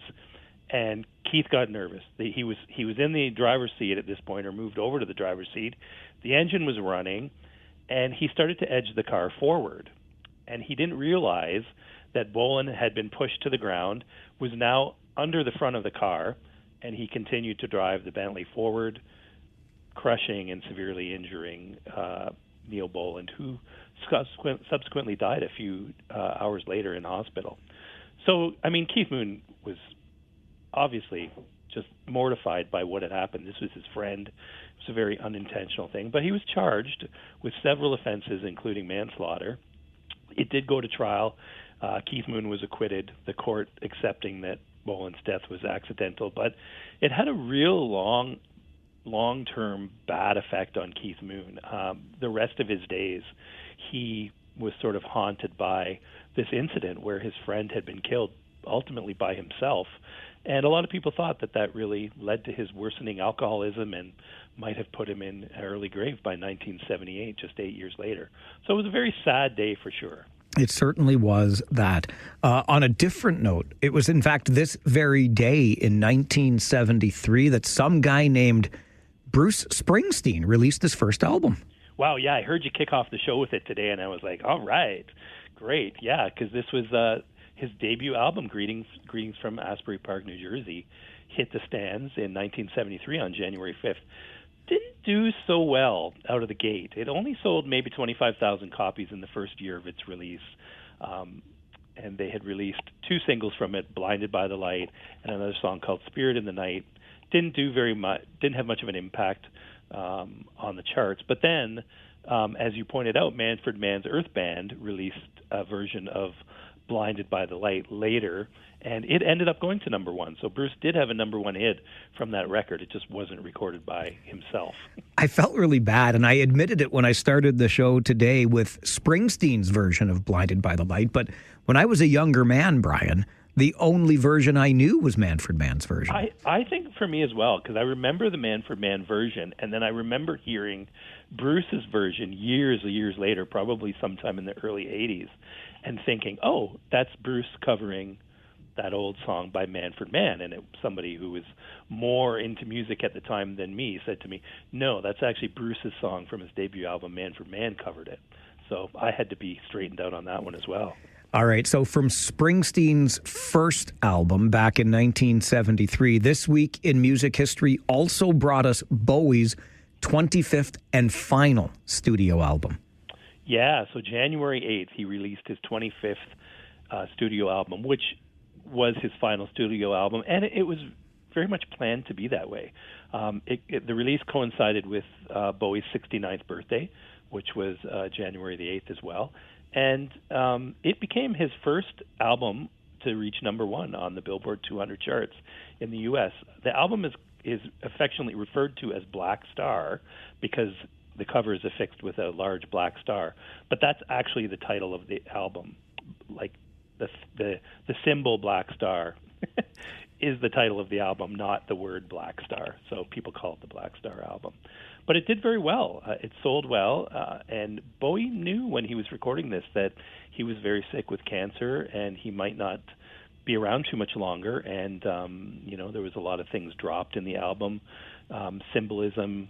He talked about an astronaut dying in one of his songs, which most people interpreted to be Major Tom from two songs, from Space Oddity and then Ashes to Ashes. So he was kind of projecting that, this was going to happen and was maybe preparing his fans. It did very well, though. Like when the Grammy Awards came around, the 59th Grammy Awards, it won awards for Best Alternative Music Album, Best Engineered Album, Best Recording Package, and the single won Best Rock Performance and Best Song of the Year. So that's pretty impressive.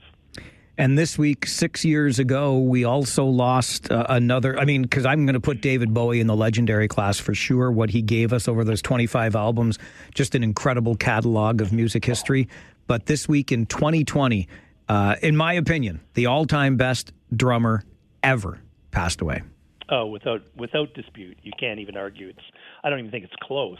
Neil Peart was just so special, and we lost him way too soon. I'm still mourning his passing, really, because, one of the highlights of my musical life was a new Rush album when it would come out, and listening to what, Neil was doing this time. Of course, you want to hear the songs and what the band was doing as well. But, the highlight of that band for me as a drummer myself was always Neil Peart and what he was going to be doing. So it's sad, he was only 67 when he passed away. And he's still recognized as, the greatest drummer, most proficient drummer in rock and roll history. There's nobody that even comes close. In fact, modern drummers, they used to have a reader's poll every year where they would ask who the best drummer was. And they actually pulled Neil Peart from it several years ago before he died because he was consistently just ranked number one. So this poll is boring. We have to change it up. It was just like, you know what? Let's do a poll of the greatest drummer of all time, but you can't say Neil Peart. You have to say somebody else because we all know he's the greatest. So he got the bye, and then everybody else had to compete for number two. It was pretty much, that's what it should have been. It should have been, well, who's the second best drummer? Exactly. Because we all know who the best one is. For sure. Brian Allison joins us Monday mornings at 11 a.m. for a look back at this week in music history. You will find out why we used YMCA to start the show this week and the 10 greatest double albums of all time. Do you have a double album that you think belongs on that list? We'll get into that and more as we continue This Week in Music History with Brian Allison here on the Mike Farwell Show this morning. This is 570 News Radio and Rogers TV.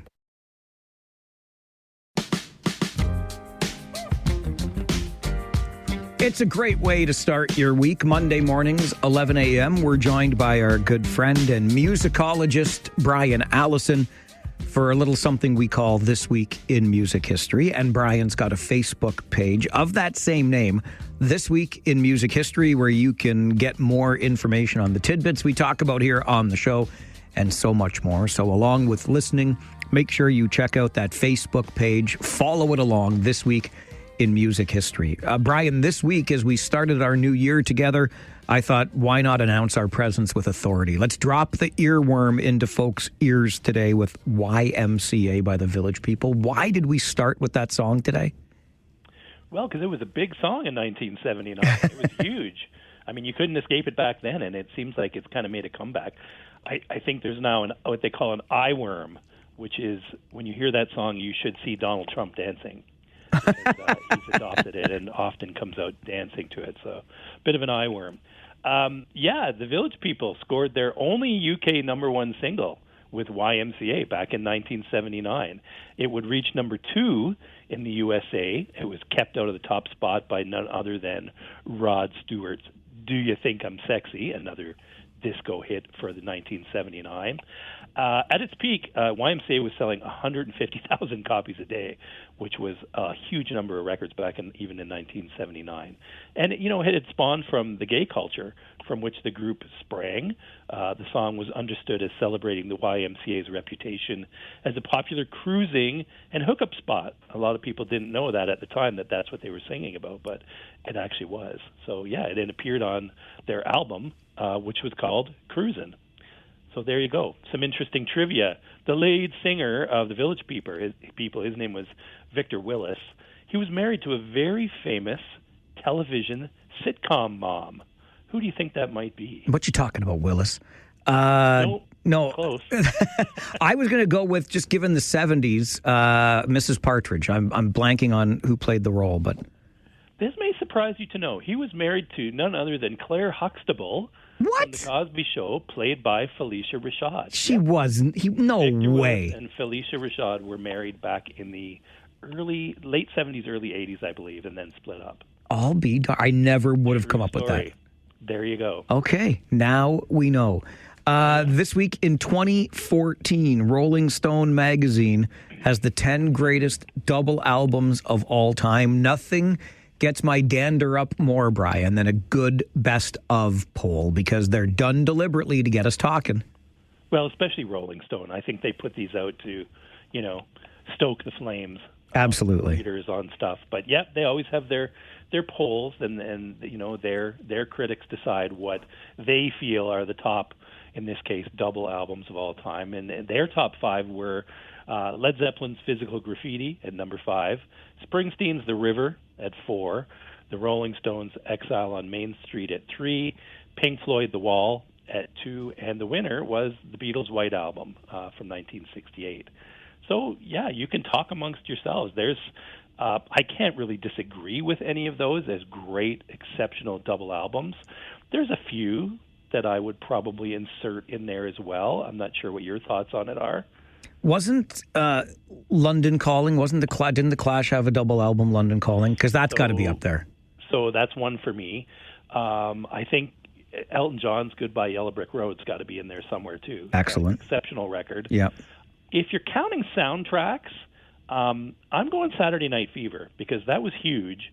And, there's some pretty big songs on that one, but I'm not sure if this was excluding soundtrack albums or not. Also, you got Stevie Wonder, Songs in the Key of Life. Oh, so good. U2, Rattle and Hum. You got The Who, Quadrophenia. I mean, there's quite a few that could easily go into that top 5 or top 10 for sure. So, for people to talk amongst themselves, that's what these lists are designed to do. It's really hard to dispute the Beatles being number one. My beloved and I got into the conversation just this past weekend about the White Album and the Beach Boys and Pet Sounds. And we were watching the Rock and Roll Hall of Fame induction. That's what we were doing. We were listening to Cyndi Lauper, talking about whether or not this qualifies as rock and roll. Took us back, blah, blah, blah. But I remember when I was first introduced to the White Album. I'm not a huge Beatles guy, but just thinking back to that era, the Beach Boys versus the Beatles and the music that they were putting out, my goodness, was it incredible stuff. I think the White Album obviously is exceptional. There's so many great songs on that record. When I first became a Beatles fan, I always felt like it would have made an even better single album. Just, sort of take the creme de la creme and make it into a single album of incredible songs. But in hindsight, looking back, it's hard to trim any of the fat from that album. There's not a lot of songs that I would kind of go, I'd leave that off, or, well, that one's terrible, I don't want to hear that anymore. So, tough call, for sure. Absolutely. Okay, and still with the Beatles, one more note before we let you go today, Brian. This week in 2003, we got some Beatles stuff back, I guess. Oh, the famous Get Back session heist. So the story behind this was in 2003 they found 500 Beatle tapes, and these were tapes that had been stolen in the 1970s and they were tapes from the Get Back sessions. And the police had cracked down on a major bootlegging operation in London and in Amsterdam. And these tapes had been recorded in 1969. They contained dozens and dozens of hours of rehearsals, studio work, even arguments and jokes, casual chatter, and songwriting in real time for what would eventually become the Get Back, Let It Be project. And these guys had actually started to release these as bootlegs and sell them. So the police were on to them, figured out who they were, and 5 men were arrested. And the main guy, who was they never said who he was, but he was the ringleader for this theft. He actually worked for Apple back in the day, and that's how he got access to these recordings, and decided, I'll sit on them for a few years, and then started to put them out. And he got caught and was arrested, and they went back to the Beatles, and a lot of that material ended up in the 2021 documentary, The Beatles Get Back, which you can watch. I believe it's streaming on Disney, and it's fantastic. I mean, if you're a casual Beatles fan, I think it would probably be a bit long-winded. It's about 8 hours long, but it's just the band rehearsing, the band writing, and ultimately making the last album that they would make. So it's really, really interesting. But yeah, they got these tapes back after a theft many, many years before. It's a story like this, Brian, that convinces me that if I really put my mind to it, I could be an excellent criminal. I mean, what did you think was going to happen when you start selling this stuff? Like, of course they're going to track it back to you, aren't they? Well, you'd think, but yeah this guy obviously figured, well, he stole them back in the 70s, and now it's 2000 and whatever it was, 2003, I guess, by the time they arrested these guys. But they had been releasing them for a few years, so they probably figured, well, 30 years, nobody's really looking for these anymore, so we might as well make some money off them. We didn't steal them for nothing. It's not like you can go out and sell recording studio reels and say, hey, look, I got some Beatles stuff here. You want to buy this? Like, obviously, that's going to attract a lot of attention. So they had just started to put it out as bootleg LPs, and they got caught. Yeah. They should have. Absolutely, they should have. Which is why I could be a criminal mastermind based on some of these stories. Let me tell you, it's always fun, Brian. Thanks again for joining us, and looking forward to continuing right through 2026 with you. Absolutely. I'll look forward to talking to you next Monday, Mike. You betcha. Bye-bye. Have a great day. Brian Allison is our good friend and musicologist who joins us Monday mornings at 11 a.m. for This Week in Music History. And I always want to make sure that I remind you of the Facebook page, because you'll get these stories and so much more that we don't have time to get to in the time that we have here on the show. So make sure you're following Brian's Facebook page, This Week in Music History, because I know how much you like the segment, so you can get a little bit of fun online as well. And if you're going to argue online, just argue about the best double album of all time, okay? That's a way better argument to have instead of some of the other nonsense that goes on the old interwebs, right? Okay, we are fast approaching 11:30 and your update in the 570 News Center. Then something else that will continue into this new year is us being joined by our good friend David Drewe for Drewe's Views. We do that every Monday morning at 11:30. And yeah, there were some pretty big world events over the weekend, weren't there? So we will do a deeper dive into that, including some of the commentary around it. And so much more, because we get David's perspective on things with Drewe's Views. And that is coming up immediately following this update from the 570 News Center. Don't forget, also following Drewe's Views today, we're going to open the phone lines to get your views directly during Rant or Rave with a full hour of open lines. All of that still coming up on the Mike Farwell Show this morning. This is 570 News Radio and Rogers TV. Has anybody heard from Crazy Dave? Has anybody heard from Crazy Dave? Has anybody heard from Crazy Dave? Now, that cat couldn't spell to win a bet, but he carried this battered notebook full of his poetry. More soul per square word than the Lord's Prayer. He was the kind of guy that called a spade a shovel, and a violin a fiddle, and a lady ma'am. And I don't even know why I think of him now. Maybe because he never told me a lie he'd have to apologize for later.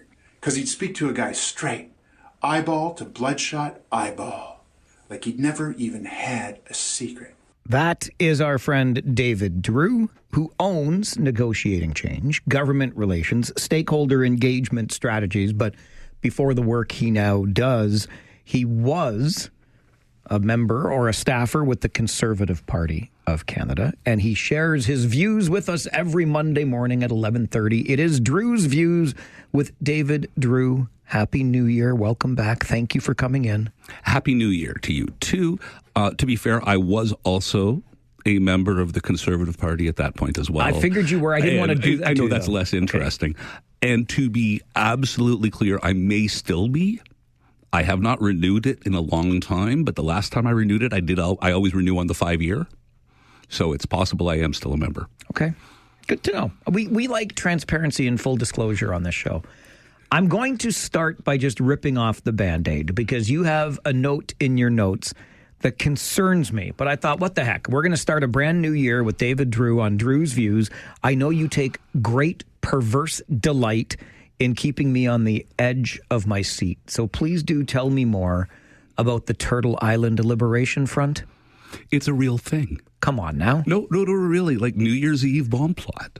What? Yeah, 4 arrests. The Turtle Island Liberation Front. Now, to you and me, we always think of Turtle Island as Canada, but it's not. It's North America. I see. I did not know this. Neither did I until I read this. But, when I see a headline that says Turtle Island Liberation Front, David Drewe is going to read that story, even if it's behind a paywall. But it wasn't in this case. But no, New Year's Eve bomb plot, California. 4 suspects arrested with bomb-making materials in the Mojave Desert, with plans to hit multiple locations on New Year's Eve in California. And it was the Turtle Island Liberation Front, which is, just so we're clear, it has nothing to do with us. A, quote, far-left, pro-Palestine, anti-government, and anti-capitalist group was conduct a series of bombings against multiple blah, blah, blah, blah, blah, blah. But yeah, there is such a beast. There is such an animal, and it has nothing to do with us. So wait a minute. What you're telling me then is even with these 4 arrests, we may not yet have cut off the head of the Turtle Island Liberation Front snake. We may only be knocking on the shell. Where did you read that? Like, it was New Year's Eve. How many beers deep were you when you found this story? And where did you find it? Well, it just came across on my little Google Headlines-y thing, and I don't know why they thought I would find this of interest, because it's not like I Googled Turtle Island a lot, and I don't know, liberation? I don't know. But, yeah, it just came across. Al Jazeera is the source. Okay. And literally, they are quoting, though, what's her name? Pamela Bondi, the Attorney General. Like, this is a real thing. And it has nothing to do with us. But I got to tell you, when I saw Turtle Island Liberation Front, I was thinking, I wonder if that's going to get dropping off the vernacular this year. But no, it really has nothing to do with us. But all the same, Turtle Island Liberation Front. Thank you for that. Who needs Rob Snow? Now you know. Now you do. Even 90 minutes before Rob Snow's show starts. Okay, let's talk about a Canadian politician. In this particular case, Sean Fraser. He says the most interesting things, eh? The new criminal justice legislation. It's a response to public concern. Really? You don't say, Minister It's not Fraser. a response to crime rates. Right. It's a response to public concern. Okay. So we're still not even sure that they are acknowledging that there is a problem. But we are increasing penalties for serious and violent criminals and making it harder for people to be released on bail if they pose a risk to public safety. Yay. That is so good. It's that simple. People have been loud and clear. They want the federal government to change the criminal law to ensure that they are protected. Okay, Yay. so yeah, sure, yay. But what? Like, did Sean Fraser just wake up from a 40-year nap? Yay! Well, no, but that's just it. He didn't come out and say that the past 10 years were a failure. But now he knows what people want. And where did you go again? They want the federal government to change the criminal law to ensure that they are protected. I'm so glad they are going to change the criminal law so the Canadians are now protected. Right, because when did it change away from that being the case? I guess sometime... In the last 10 years? Oh, yeah. Yeah. I would. And, it's coming through from the federal government in a whole lot of different ways.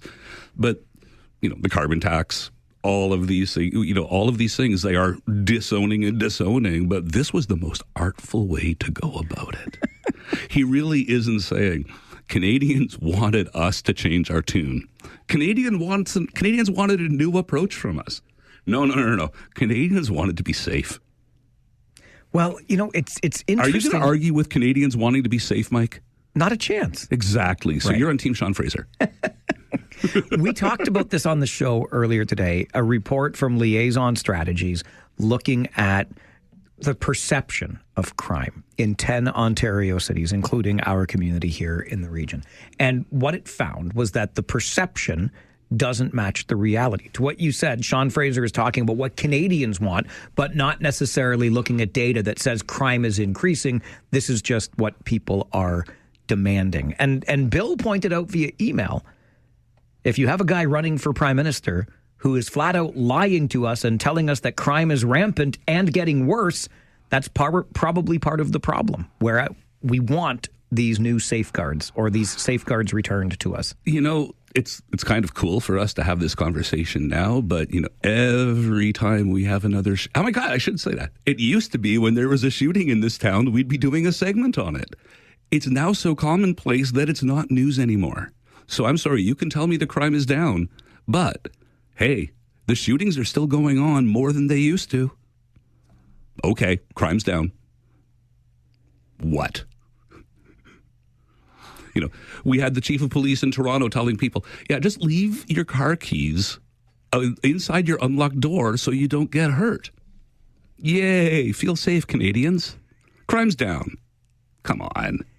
Yeah, crime's down. You're not being violently attacked. You're just letting somebody take your vehicle with much less Well, that's if resistance. You follow the police advice. If you follow the police advice. Telling you to just give it up. Come on. All right. I'm going to take the break now so that we can have full time to get into the goings-on in Venezuela and the United States this weekend, including some reaction to it. Plus, David and I are very aligned on something not too far off what we were just talking about when it comes to crime and punishment. And we'll get into that with a local connection as we continue Drewe's Views this morning on the Mike Farwell Show. This is 570 News Radio and Rogers TV. Monday mornings, 11:30, we are joined by David Drewe, former Conservative Party staffer, might still be a Conservative Party member, even he's not sure. But I do know this for certain. He owns Negotiating Change for government relations and stakeholder engagement strategies. And David joins us for Drewe's Views Monday mornings at 11:30. I deliberately took the break a little bit early so we could have ample time to get into this major story. Believe it or not, the Turtle Island Liberation Front is not the major story. We're burying the lead. We're burying the lead. And the lead is what happened in Venezuela this weekend. Is the U.S. now running another country? Is it all about the oil? Was international law ignored? I could go on and on. There are so many branches on this tree. What say you, David Drewe? Oh, pretty sure international law was violated. Pretty sure American law was violated as well. There's a lot of talk that these indictments may get thrown out just because of the extraordinary rendition, shall we say, of the former president of Venezuela. What I'm finding fascinating, though, was I don't think it was too many appearances back where I hung around for phone calls. And we ended up tangenting from one of the phone callers into how Donald Trump had othered Venezuela so much by turning it into a narco-terrorist state. And I'm sorry, when I heard that he invaded, all I could think was, darn, that David Drew's a smart kid. No, seriously, I know, it's an arrogant and self-inflating thing to say, but I'll say it again. That David Drewe, that was all I could think was, man, I had that hammered. And to me, that's something like out of a Tom Clancy novel. Clear and Present Danger, was it? Where the president declared the narco state to be a clear and present danger and they sent the Green Berets in. This isn't quite that, but what I found kind of amazing was on stage at the press conference when they're like, so who's going to run Venezuela? And Donald Trump said, well, mostly the people behind me. And there's like a bunch of Americans behind it. It's like the Secretary of State, a couple generals. And the oil companies are going to invest their money to make Venezuela rich again. I'm finding it fascinating because he's saying the quiet part out loud, that it is all about oil, to like long-winded come back to where you started and like, is this about oil?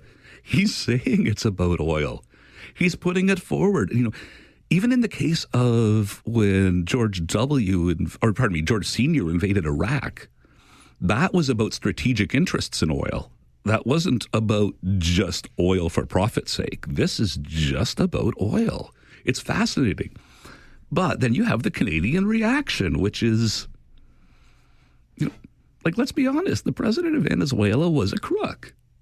He had no international recognition from Western powers of his last couple of elections because they were fixed and he did not win. Like, this was not a nice person that Donald Trump took. So you have like the prime minister saying, you know, very cautiously looking forward to the opportunity for a fresh start sort of thing in Venezuela. And then you've got Pierre Poilievre coming out a lot stronger in favor of what Donald Trump did. And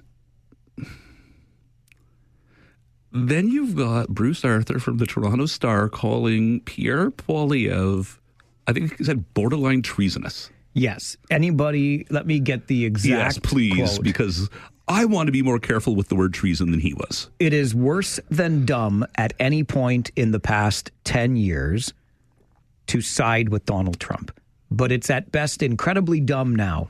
At worst, it carries the whiff of treason with it, says Bruce Arthur of the Toronto Star. Yes, thank you. Yeah. Yeah. So you can sort of understand how they came out so hard on the trucker convoy when this is their definition of treason, saying that, hey, maybe Donald Trump isn't a total idiot. Treason! Come on.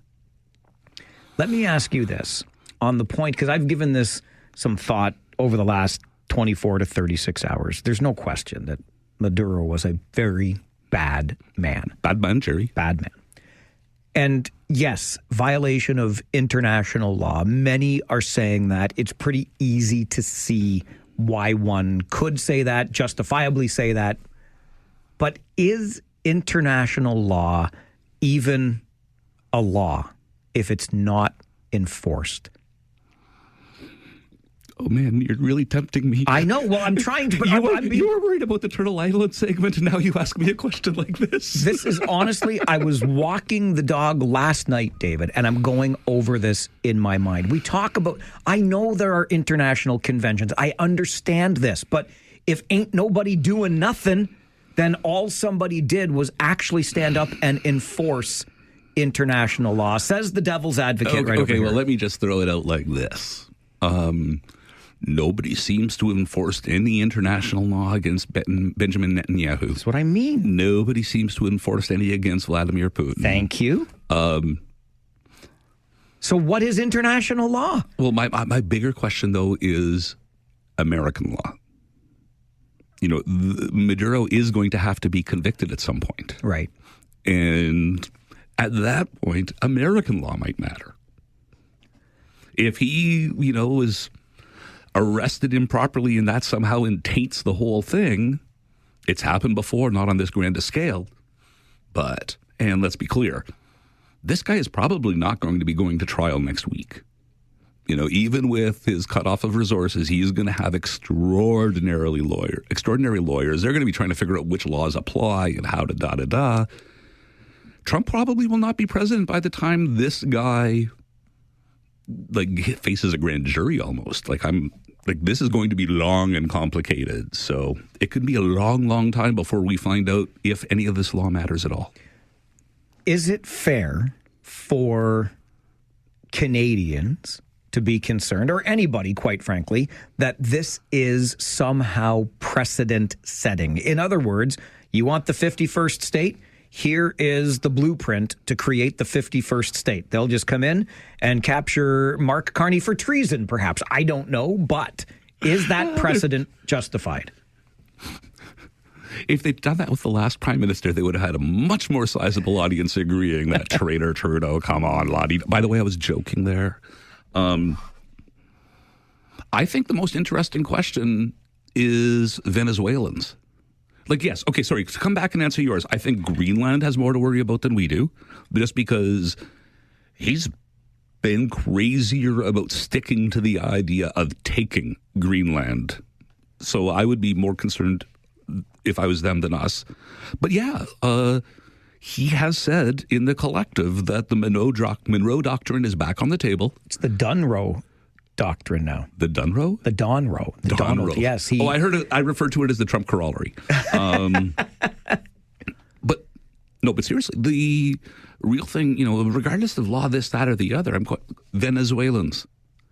They did not vote for Maduro in the quantity that he claims. He did not have a legitimate crown, but that doesn't mean they wanted this either. So I have friends who are Iranian, to turn this around to an analogy, and none of them are pro-regime. But some of them are very pro-Americans going in and kicking butt and taking over the place. And others hate the Americans just as much as the regime because all they want is Iran for a chance for Iran to settle it for itself. And it's been a political football since the 17th century with all these people coming in and using it as a this, that, and the other. I don't know what Venezuelans want. I don't know if they are looking at this as a possibility for the shackles of freedom, or if they are looking at this as, okay, we've just meet the new boss, same as the old boss, or, mining companies, oil companies. They don't always have the best environmental records or human rights records. There's just all of this there, and we're talking about Canada and Donald Trump and this and that, and it's like, it's a sizable country with a second world population, second world lifestyle in the cities, third world in the country. I'd like to talk about them a little bit more, and I wish I had more information about what is going on larger scale. Okay. I think this will dominate rant or rave in the next hour when we open the phone lines to you. I can hang for a bit. You want to do that? You can. Okay, cool. Before I let you go, though, on this, because I do want to come back to this. I said we would. We've only got 90 seconds, but it ties into the whole Canadians want the criminal code amended so that they can feel safe. But sentences for potential Canadians you have in your notes. And this is something, I read a story about an international student who was accused of actually found guilty of an $800 butter theft. And there were previous counts as well where they had arrested him for other things with clarified butter and other. It's like, how many pounds of butter is somebody carrying out of a store without it being noticed was the first reaction I had when I read the story. Sure. But this was also one of a series of stories of potential new Canadians who could lose their status here, getting diminished sentences so that their immigration status is not jeopardized. And I totally understand where this is coming from. I totally buy into the idea that, circumstances should affect sentences. But if we want a healthy immigration system that Canadians are going to buy into, we're going to have to take a little bit of injustice on stuff like this, because you read a headline like this and it undermines our faith in the whole immigration system. And it shouldn't. But it does. You don't read about the other 99.9% of people going through who are contributing. It's so easy. It's like any other business. One bad customer ruins your reputation. 20 good, great customers, that helps. But that one bad customer, and this is what we are dealing with the immigration system. We have to maintain in the system as a whole. And if that means we have a bit of an outlandish purity test for some of these things, so be it. Baby in bathwater. I hear you. And when I read the story, I felt exactly what you are articulating so well. So I'm glad that you did. I got to get you to the news center for an update, but then let's talk. Let's talk Venezuela. Let's talk rule of law. Let's talk precedent. Let's continue the conversation about what happens next. David's going to stick around with us, and we open the phone lines to take your calls on the Mike Farwell Show, 570 News Radio and Rogers TV. Take out the papers and the trash, or you don't get no spending cash. If you don't scrub that kitchen floor, you ain't gonna rock and roll no more. Yakety yak. Don't talk back. Just finish cleaning up your room. Let's see that dust fly with that broom. Get all that garbage out of sight, or you don't go out Talkback. It is that time of day, something that will never change on this show, at least as long as I'm sitting here. The opportunity for you to share your thoughts on the issues of the day. It's all about different perspectives, and probably the issue of the day, thanks to the President of the United States of America, is the arrest, the capture, the kidnapping, if you will, of Venezuelan President Nicolas Maduro and his wife. They are now at a detention center in New York, and President Trump has said the United States will essentially run Venezuela, at least for now.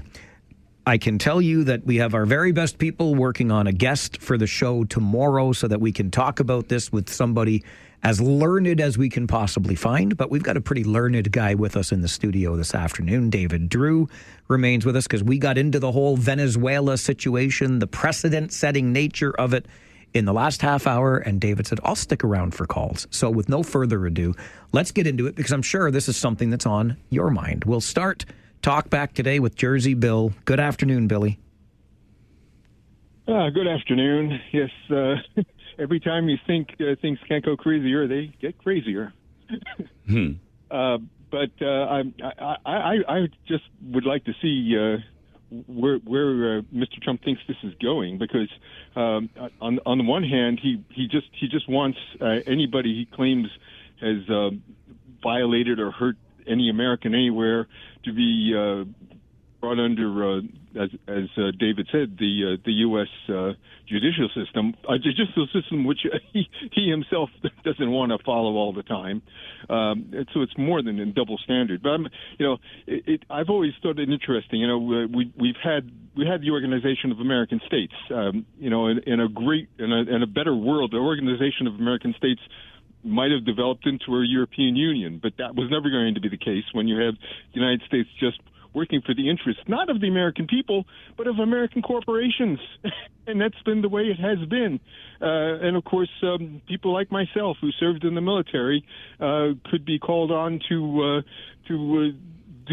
not just to do bidding, but to protect the interest of American corporations. Now, you could say there's an economic benefit to that, but gosh, it led to a lot of misery throughout this hemisphere and throughout the world, unfortunately. And I think that this, in terms of Greenland, I think the Europeans, those who are serious about an effective European Union, I think the warning's gone out to them, and we'll see how Europe gets together, because it now stuck between an expansionist Russia and a I hate to say it, but a crazy U.S. All right, Billy, appreciate the call on that. When I hear the phrase European Union, I can't help but think of United Nations, international law. But David, I'll let you ruminate on what you just heard from Billy. Well, we mentioned the Monroe Doctrine in the last segment, you and I. And let's remember the rest of the Monroe Doctrine was, and with the rest of the world, you can do as you wish. Americas are ours, as in Americans. But Asia, withdrawing, that's not ours to deal with. Russia, great powers, you can deal with over there. The Americas are ours. So withdrawing from the rest of the world, you'd think. I mean, this was the president who said no more foreign entanglements, no more forever wars. And I'm not saying this to be charitable to the guy, but I do think Donald Trump really is that stupid. I really do think that he believes that this will not be a forever war, because I think that he can talk himself into believing anything. I don't think he's fooling us as much as he's fooling himself when he says this will not be a forever war and this will be easy. The question of what happens next in Venezuela is the one we hope to explore with the guest we have reached out to in hopes of having him on the show tomorrow so we can talk more about that then. But as we continue talk back this afternoon, we say good afternoon to Pat. Hi, Pat. Hi, how are you? Good. Good. I'd like to make three points on the Venezuelan situation. So I'm somebody that grew up in Eastern Europe under communism, and when I was there wasn't a day that went by that I didn't pray for U.S. intervention to kind of save us from the dictator that we were under. And the U.S. never came. We had to kind of do it ourselves, and a lot of people died. There was blood on the streets, and we overthrew our dictator. But I think that if you haven't lived under the, I guess, authority of a dictator, it's hard to pinpoint the virtue of U.S. intervention. As somebody who has, I give credit to Trump for his actions. With respect to international law, I don't see it as international law because there's no enforcing mechanism. It's more like international etiquette. There's state law because you have the police to enforce it. On the international scene, you have armies. And so we actually operate in a international system of great powers. And so I don't think that Russia or China or any U.S. adversary has any business in the Western Hemisphere, just like Russia, doesn't want the West in their neck of the woods, or China doesn't want the West in their neck of the woods. The only reason why they can't do anything about it is because they're not a great power yet, like the U.S. And so I think what Donald Trump did overall is on the net positive. Pat, appreciate the call and the perspective. David, I know this for sure. Many, probably, I'm comfortable in saying many Venezuelans are cheering what happened on the weekend, to one of Pat's points. I wouldn't blame them if they were. But I also think that the cheering went down as they started wondering now what comes next. And we are only going to be able to talk about it at the who's running the dump sort of level because it's so far away from us. And we're not going to be talking about what's going on the small town corners. What are they talking about? We're not going to know. And if this is freedom arriving for Venezuelans, then I agree with Pat. Yeah, we can't quite understand what has changed, but I am not as optimistic that Donald Trump is planning on bringing freedom and democracy to the people of Venezuela. What do you suppose he wants to just extract oil? Pretty much. Yeah. I'm expecting that it's just a case of where the oil that comes out of the ground goes and how much oil comes out of the ground. I think it was a strategic error, to say the very least, to talk as much about Venezuela's oil in that media conference as Donald Trump did. Why? Well, because it makes it look like or it makes it sound as though it was then about the oil. So? Well, no, but that delegitimizes the act of removing Maduro. So? No, but that's just it. I was saying this during our last segment when we were talking about this. He said the quiet part out loud, and I'm kind of grateful for it. He came out and said, yeah, it's all about the oil.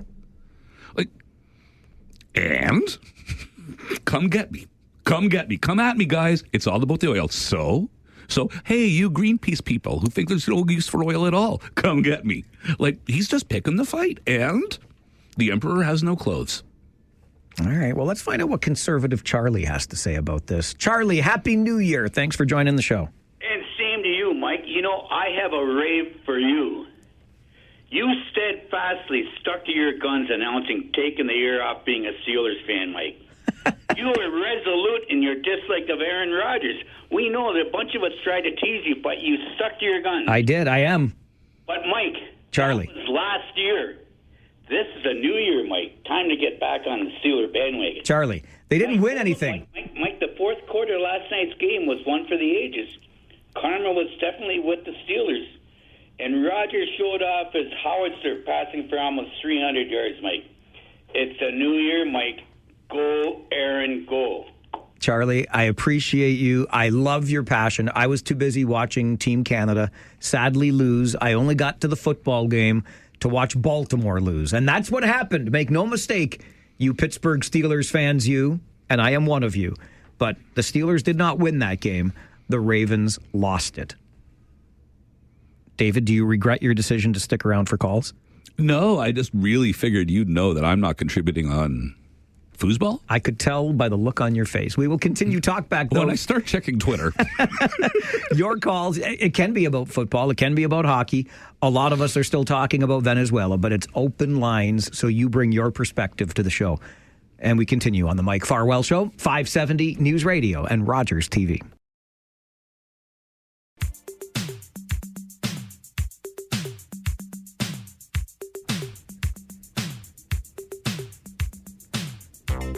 Every day from noon until 1, we open the phone lines for Talkback. On Mondays, we keep with the tradition, rant and or rave here on the show. You rant because you're upset about something, you rave because you're not. And many of us are just asking questions and sharing perspectives on what is now Venezuela. What comes next for Venezuela? Has international law been violated by the president of the United States? But let's go back to the phones and find out where the conversation goes next. Jason is with us. Good afternoon, Jason.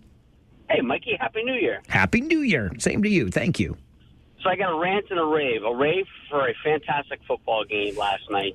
And I'm going to rant against you, what you just previously said, that they lost the game. It doesn't matter how they won or how they lost. All it matters in the end is that they scored more points than the other team. All right. And my rant is myself, is I actually went to bed when Baltimore scored that the first down with 12 seconds left. I shut the TV off, went upstairs, and about 30 seconds later, my uncle sent me a message. Oh, my God, I can't believe they missed it. So a rant against myself. I now know how Art Rooney felt during the Immaculate Reception, where he was taking the elevator down to the field. So go Steelers, go. Not necessarily Aaron Rodgers, but go Steelers, go. All right, Jason, thanks for the call. Another passionate Pittsburgh Steelers fan. I thought when I turned to the game last night, because, again, I was watching hockey, I saw the Steelers miss the extra point that would have at least assured them of overtime if Baltimore came back and kicked a field goal. And I thought the football gods don't let you get away with the happy crappy you were trying to pull with this Aaron Rodgers nonsense. But I guess the football gods were busy last night, and they allowed that gust of wind to have the field goal attempt go wide right, and the Steelers advance. They didn't win. Did you say happy crappy? I did. I like that one. What does that mean? I've never heard that before. It's like nonsense. Okay. Yeah. I call it happy crappy sometimes. Okay. Because it's like crap is a pretty harsh word, right? But if you put happy and then add an E on the end of crap, happy crappy, it sounds less harsh. So that's as close as I get to. If it's happy crappy and ding dang are as close as I get to swearing. Oh, gee whiz. I know. Gosh darn it. All right. Kyle is next on Talkback. Kyle, good afternoon. Good afternoon. Happy 2026. To you too. So what's next? Is it going to be? So we got Venezuela. Is China now going to take over Taiwan? Is Russia now going to take over another ex-Soviet country? Like, it just seems like a free-for-all now with everything going on. Donald Trump now can't just tell other countries what they can and can't do, especially Russia and China and the bigger ones, because they're just going to look back at him and start laughing at him. So, like, what's next? I mean, the Balkans are heating up again with what's going on there. I know, from personal experiences that some of my friends there in that area are very worried of what's going to happen. And, you got alliances now coming up with Slovenia, Croatia, Albania, forming a military alliance because of what is happening in that area. So what's next? Like, it just seems like 2026 is off with fireworks there. So that's what I got to say. And maybe, David, you could answer that. Thanks, guys. Kyle, appreciate that. I will just share what I shared on X yesterday from Flavio Volpe, somebody, the head of the Automotive Parts Manufacturers Association, a member of the Order of Canada, and a man I respect greatly. And he said, we underestimate the tectonic shift in geopolitics in our hemisphere today at our peril. And I think that gets to the heart of what Kyle was talking about, Dave. My last appearance on the Friday 4 last year, what was the thing about last year? And I said it was the new normals. Kyle hit on a couple others. There's just, and it all comes back to Donald Trump in so many ways. Not just that he invaded Venezuela, but for 2 terms now, the U.S. has not been playing its traditional role of global police officer and keeping the peace. They are purposefully letting fires smolder and grow a little bit in other parts of the world just because and ugh.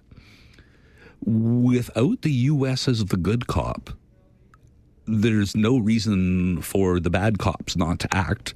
And frankly, the U.S. might be a bad cop right now. It's a little bit scary for countries like us. It is a little bit strange, for absolute certain.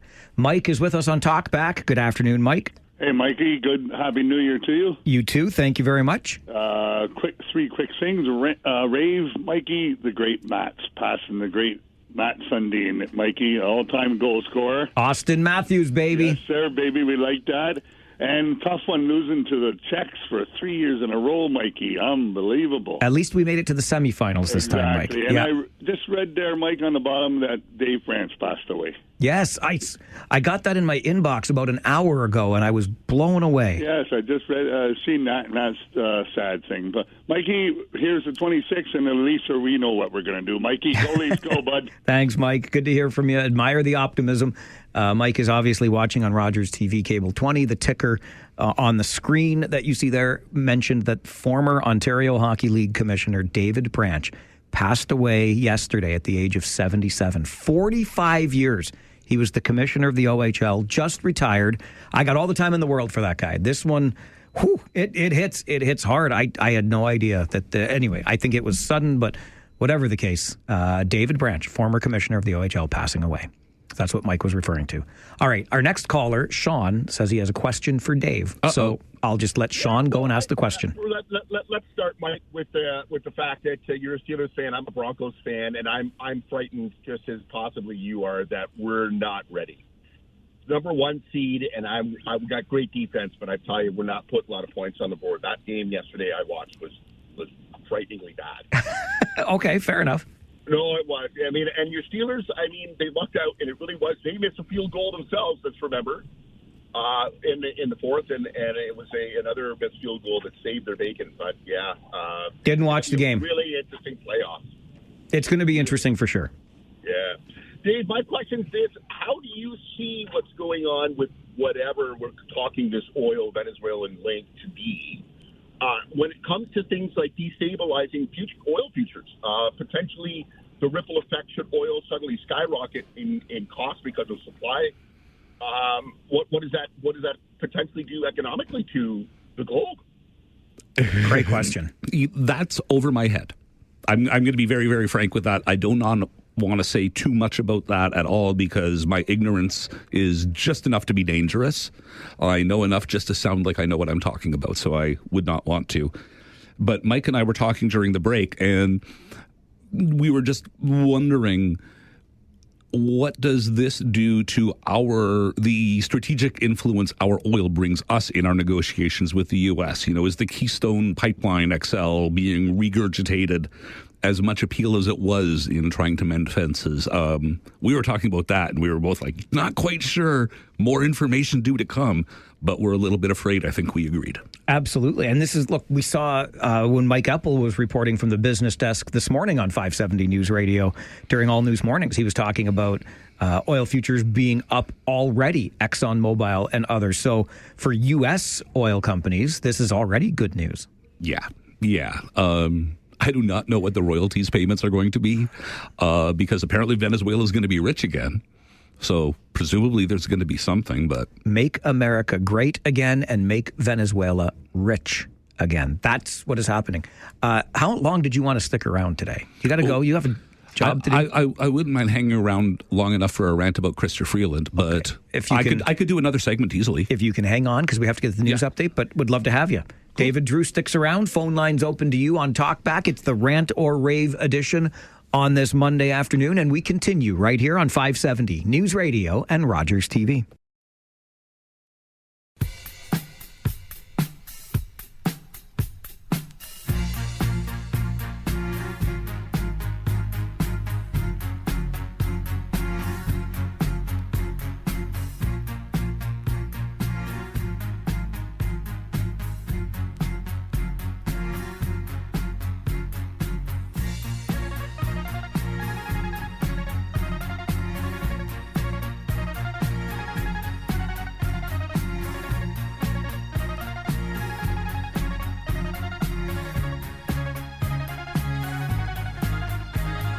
Every day from noon until 1, we open phone lines for a little something we call Talkback. And on Mondays, that becomes your rant or rave opportunity. Much of the conversation today has been dominated by the capture and soon-to-be trial, I suppose, of former, can we call him that, Venezuelan president Nicolas Maduro. I think he still is actually, at least in name and title, the president. David Drewe, owner of Negotiating Change, stays in studio with me. It's been an interesting 36 to 48 hours, hasn't it, David, in the world? Happy New Year. Happy New Year indeed. Happy new normal New Year. Among many. Yes. Among many new normals. Okay, let's get back to the phones. Hear from you on Talkback. Bob is next. Good afternoon, Bob. Good afternoon, Mike. Oh, hello. Liberal Bob. Long time no talk. How are you, my friend? Well, I'm better at this time of the year than I was last year at this time. That's good to hear. Yeah. Okay, I just want to say to you, I think that St. Pierre is still going to be replaced. Not a chance. When do you think he's going to be replaced?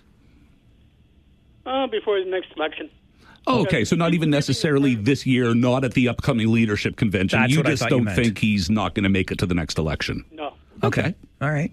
And one thing I hope you had a great Christmas, Michael. And I think my team has a better chance of making it to the finals than your team does.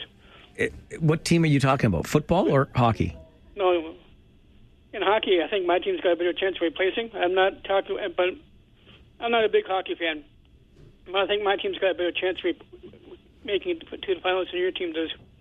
I'm an Ottawa fan, so I've got no skin in this conversation. I don't even know what team. Do you cheer for the team that shall not be named, Bob? No, I'm not really a hockey fan anymore.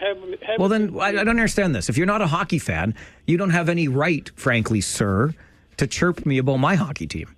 I'm just saying it's not going to do as well as my team, that's all. Well, what's your team? You said you're not a fan. The Blue Jays. Sorry, the Blue Jays are playing hockey now? No. As I said, it's not hockey. Okay, I got it. So I got it all sorted out. Michael Jordan was a great baseball player. That's all I'm going to say. No, he was not. Stop that. He was a good gambler, so they made him a bad baseball player. Anyway, allegedly. I poke fun. So what Bob was saying is that he thinks his Blue Jays have a better chance of making it back to the World Series than my Maple Leafs have of making it to the Stanley Cup. Fair comment, Bob. It just took me a while to follow the bouncing ball. Let's stay on that note for a moment about Pierre Poilievre, David, because I said no way right away. He'll survive the leadership I'm review. having trouble taking Bob seriously, though, after that second part. You know, at the first part, I was like, okay, that's his prediction. And then at the second part, I was just like, I don't even understand how we got to this. Like, what? So, okay. So about Pierre Poilievre, I'm positive he's going to make it through the leadership review, no problems. I even think he's going to make it for some time after that. I think the Liberals are going to do a pretty good job of not taking the same mistake he did. They want him to be viable, because if he's not viable, he leaves, and then they don't know what they're getting next. Pierre Poilievre really wishes he'd ran the last election against Justin Trudeau. I don't see Mark Carney making the same mistake of pushing the easy target out of the way. One thing I've been wondering about is when that next election is going to happen. Conventional wisdom suggested perhaps later this year when we had the election last year. But I don't know that we've got an election in 2026 ahead of us, David. There's no way to know. I mean, if there's another floor crosser, I would be expecting, if I'm the Liberals, for the reasons I was just saying a second ago, I would be holding on to that until after the convention. Just so that's out of the way. Now we have a floor crosser just to restart the narrative again so he doesn't get the clean start he wanted. It's still hanging over his head. You don't have to kill somebody in politics. You just have to put the mud under their feet so they can't get a step ahead. And that's where Pierre Poilievre's been with these floor crossers for the last month and a half. He has not been able to push forward because he's walking on mud. I would like 2026 to be the year nobody crosses the floor. That's what I would like, but I'll just leave that there. Glenn is with us on Talkback. Hello, Glenn. Happy New Year, gentlemen. Happy New Year. In celebration of your Maple Leafs, I bought a Minnesota North Stars hat for Christmas. The old Norris division. I like it. Danny Grant, buddy. Danny Grant. You know, you look at the activity in Venezuela. And it's so easy to go down that road. But, you know, we need to be focused on Canadian issues. And, you know, no doubt our American friends have become uppity.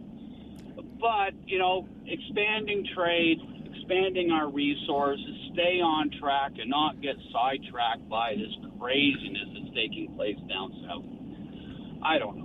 What do you think? All right. No, listen, I appreciate the sentiment. And generally, I agree. I mean, I like to focus on local on this show, even before we go provincial and federal. I just don't know how you ignore the elephant that you are currently sleeping with. I just don't know. And as David and I have already talked about, how much does this damage our position as an oil-rich nation when all of a sudden there is so much access to an oil-rich nation? Bingo. Easier said than done. Totally agree with the sentiment. Totally agree with the sentiment.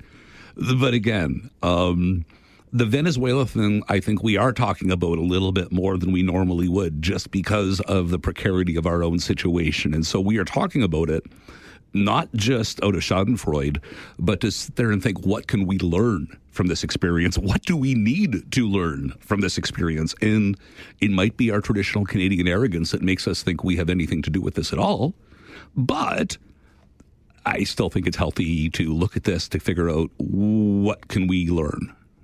Okay, before I let you go today, David, because I have imposed on way too much of your time, but Bob took us down the road of Canadian politics, mentioning Pierre Poilievre, and a name came across my radio this morning when I was listening to All News Mornings with Mark Douglas and Christine Clark, and I'm sure it's a name that resonates with you. Chrystia Freeland has a new job, but I was certain as I listened to Mark Douglas read the story to me over my radio that the job she got with the president of Ukraine was not the job that she was going to get when she was leaving the federal government.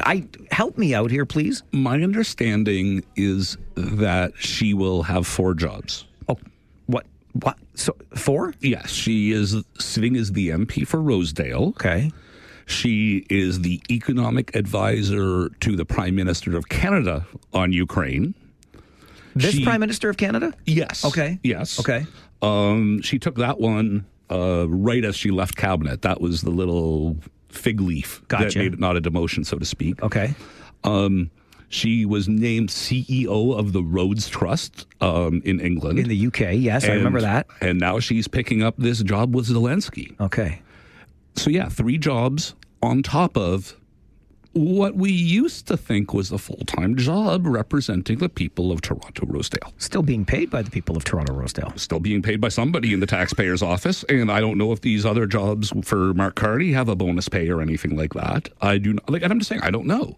Maybe this is just a volunteer thing and she gets a set of business cards to make her look good. It could be a total prop job. I do not know. But for a full-time member of Parliament, first of all, to have 3 side gigs. Okay.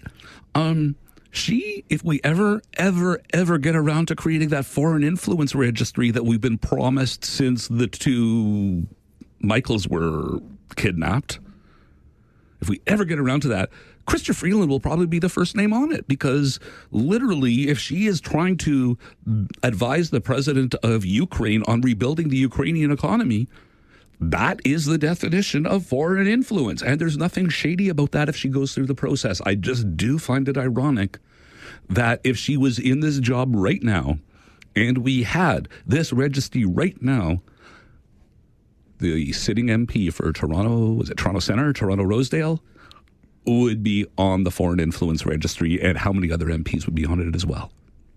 I mean, she did such a good job as our finance minister. It's no wonder she can hold multiple side gigs now. She cut the cord with Disney Plus. If only those people in Timmins would just take the bus. Oh, I forgot about that one. So good. Thanks for being here. Thanks for staying extra long. I look forward to many more conversations with you this year. Happy New Year. Happy New Year. David's going to exit, but our phone lines remain open for you as Talkback continues on the Mike Farwell Show, 570 News Radio and Rogers TV.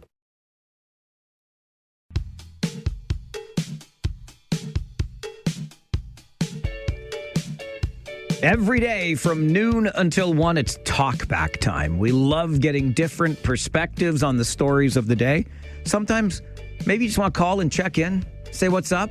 We're good with that. Phone lines are always open so we can engage in some conversation, some friendly banter, some perspective sharing. And that continues with Ernie now on Talkback. You got some guts, my man.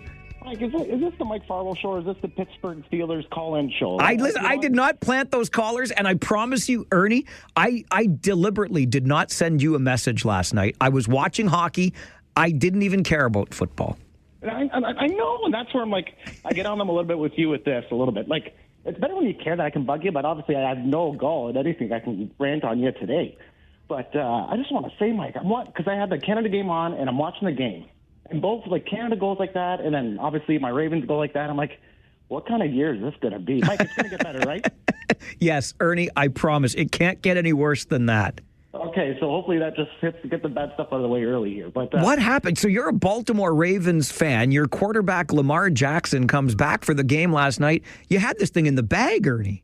It was a race ankle, something, laces out or whatever, Mike. It was one of those moments anyways. And now I got to hear it from the neighbors for the next couple of days anyways, too, those darn Steeler neighbors here. But I wanted to just mention the freelance thing here a little bit. I was hoping Drewe was there, but he stole a lot of my thunder what I was going to say. How can you be an MP and hold a different post as like an economic advisor in a totally different, like in Europe? Well, listen, and not just one extra post, but 3. Ernie, I have no idea. I don't understand it at all. Like, how are you representing your constituents? Is there, like, come on, there's got to be some conflicts of interest there. I would hope that she does the honorable thing and resign as an MP at some point in the very near future. But I wanted to give you that, that little bit of credit here that I say I do call sometimes are down. And so there's me calling in today. And all those Steelers fans online, I'm going to get my flock together. And when it matters next time, we're going to do some calling in to get at them. So just, be ready, Mike. Sounds good, Ernie. I appreciate you calling in. Thanks, buddy. It takes guts to do that when your team loses and loses in spectacular fashion. And Ernie is a Baltimore Ravens fan, and they had the game last night until they missed the field goal that would have won it. And I full respect to a guy that will make the call into a fan of the other team after his team loses like that. Full respect for that. And that's why we watch sports, right? They thrill us. And it's the agony of the thrill of victory and the agony of defeat, right? And Ernie is suffering the agony of defeat today, but still willing to call in and talk about it. Grant is with us next on Talkback. Grant, good afternoon. Yes, good afternoon there, Mr. Mike. Happy New Year, Mr. Grant. Yeah, we hope it's a good New Year, right? Absolutely, we do. Yeah. Yeah, it was nice. I thought maybe that blackout at the Ranger game, I thought, Mike's going to have to stay overnight. Oh, my goodness. There could be worse places to spend the night than inside the Kitchener Memorial Auditorium, I'll tell you that for free. Yeah, and I think the junior team should be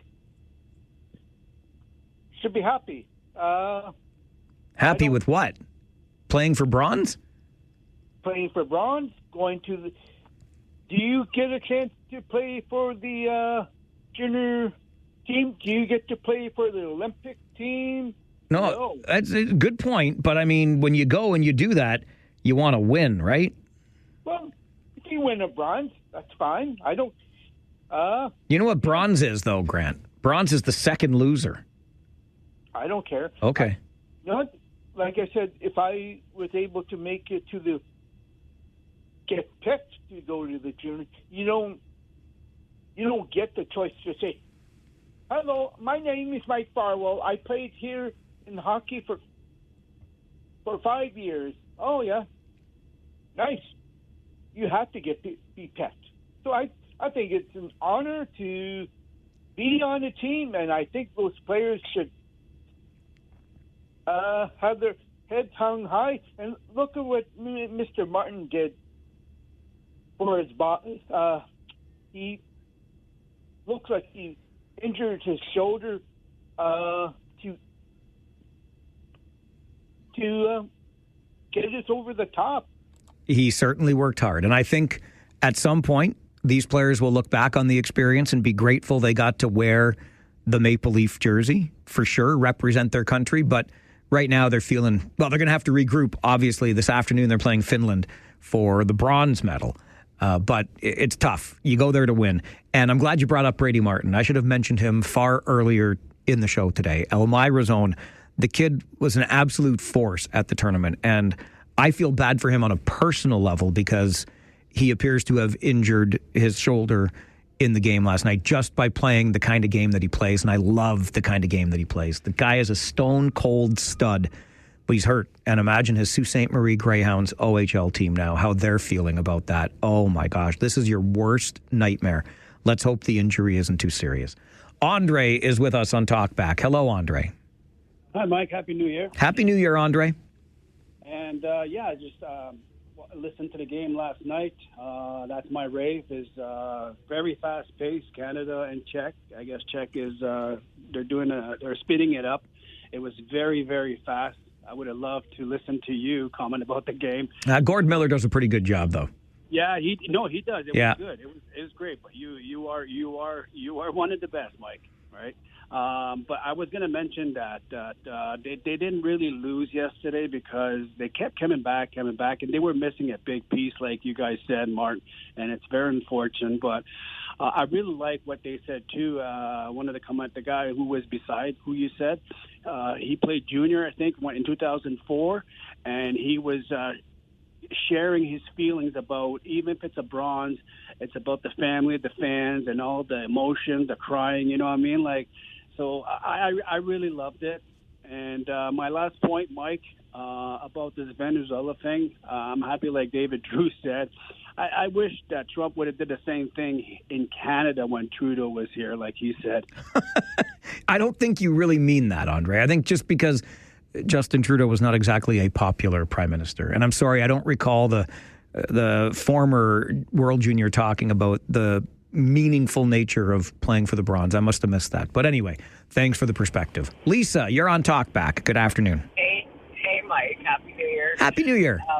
I'm going to kind of echo some of what Grant said. I mean, yeah, you don't want to go and not get the top, get the gold, but playing for bronze is still playing for bronze. These kids, and they are kids, may not appreciate what they have done and where they end up in this tournament until years from now. But the character building and the ability to go out there and play in front of a crowd like they are, that's something that will stay with them for the rest of their lives. It's like being able to do public speaking or do some of the things that you do. The first time you did it, you were probably terrified. Maybe you're still terrified. Some people can never ever do that, but these kids have really stood up for our country, and I think they've done an amazing job. And I think they should be proud, and their families should be proud of where they are, whether they win or not. And my rant would be, I have no idea what's going on in the rest of the world. I think we ought to take a time out from the U.S. and just turn off the TVs and not listen to what's going on below the border for, I don't know, a couple of weeks. Just to get our sanity back and then maybe give them another chance. I don't know. All right, Lisa. Appreciate the call. Thanks, and have a good afternoon. We got to run anyway. Wouldn't it be great if it could be like Bobby Ewing? I can't remember. But in the TV show where he woke up from a dream and they erased an entire season of the nighttime soap opera, if we could go to sleep and erase what's been happening, that'd be great and all, but the reality is we are living in a really interesting world right now. We're going to try to get a guest on the show tomorrow to talk a little bit more about what's next with Venezuela, the new bylaw that will aim to remove the encampment at Weber and Victoria will be part of our show tomorrow, and lots more. So please do join me again tomorrow morning starting at 9. My name is Mike Farwell. You are a force for good. Bye for now.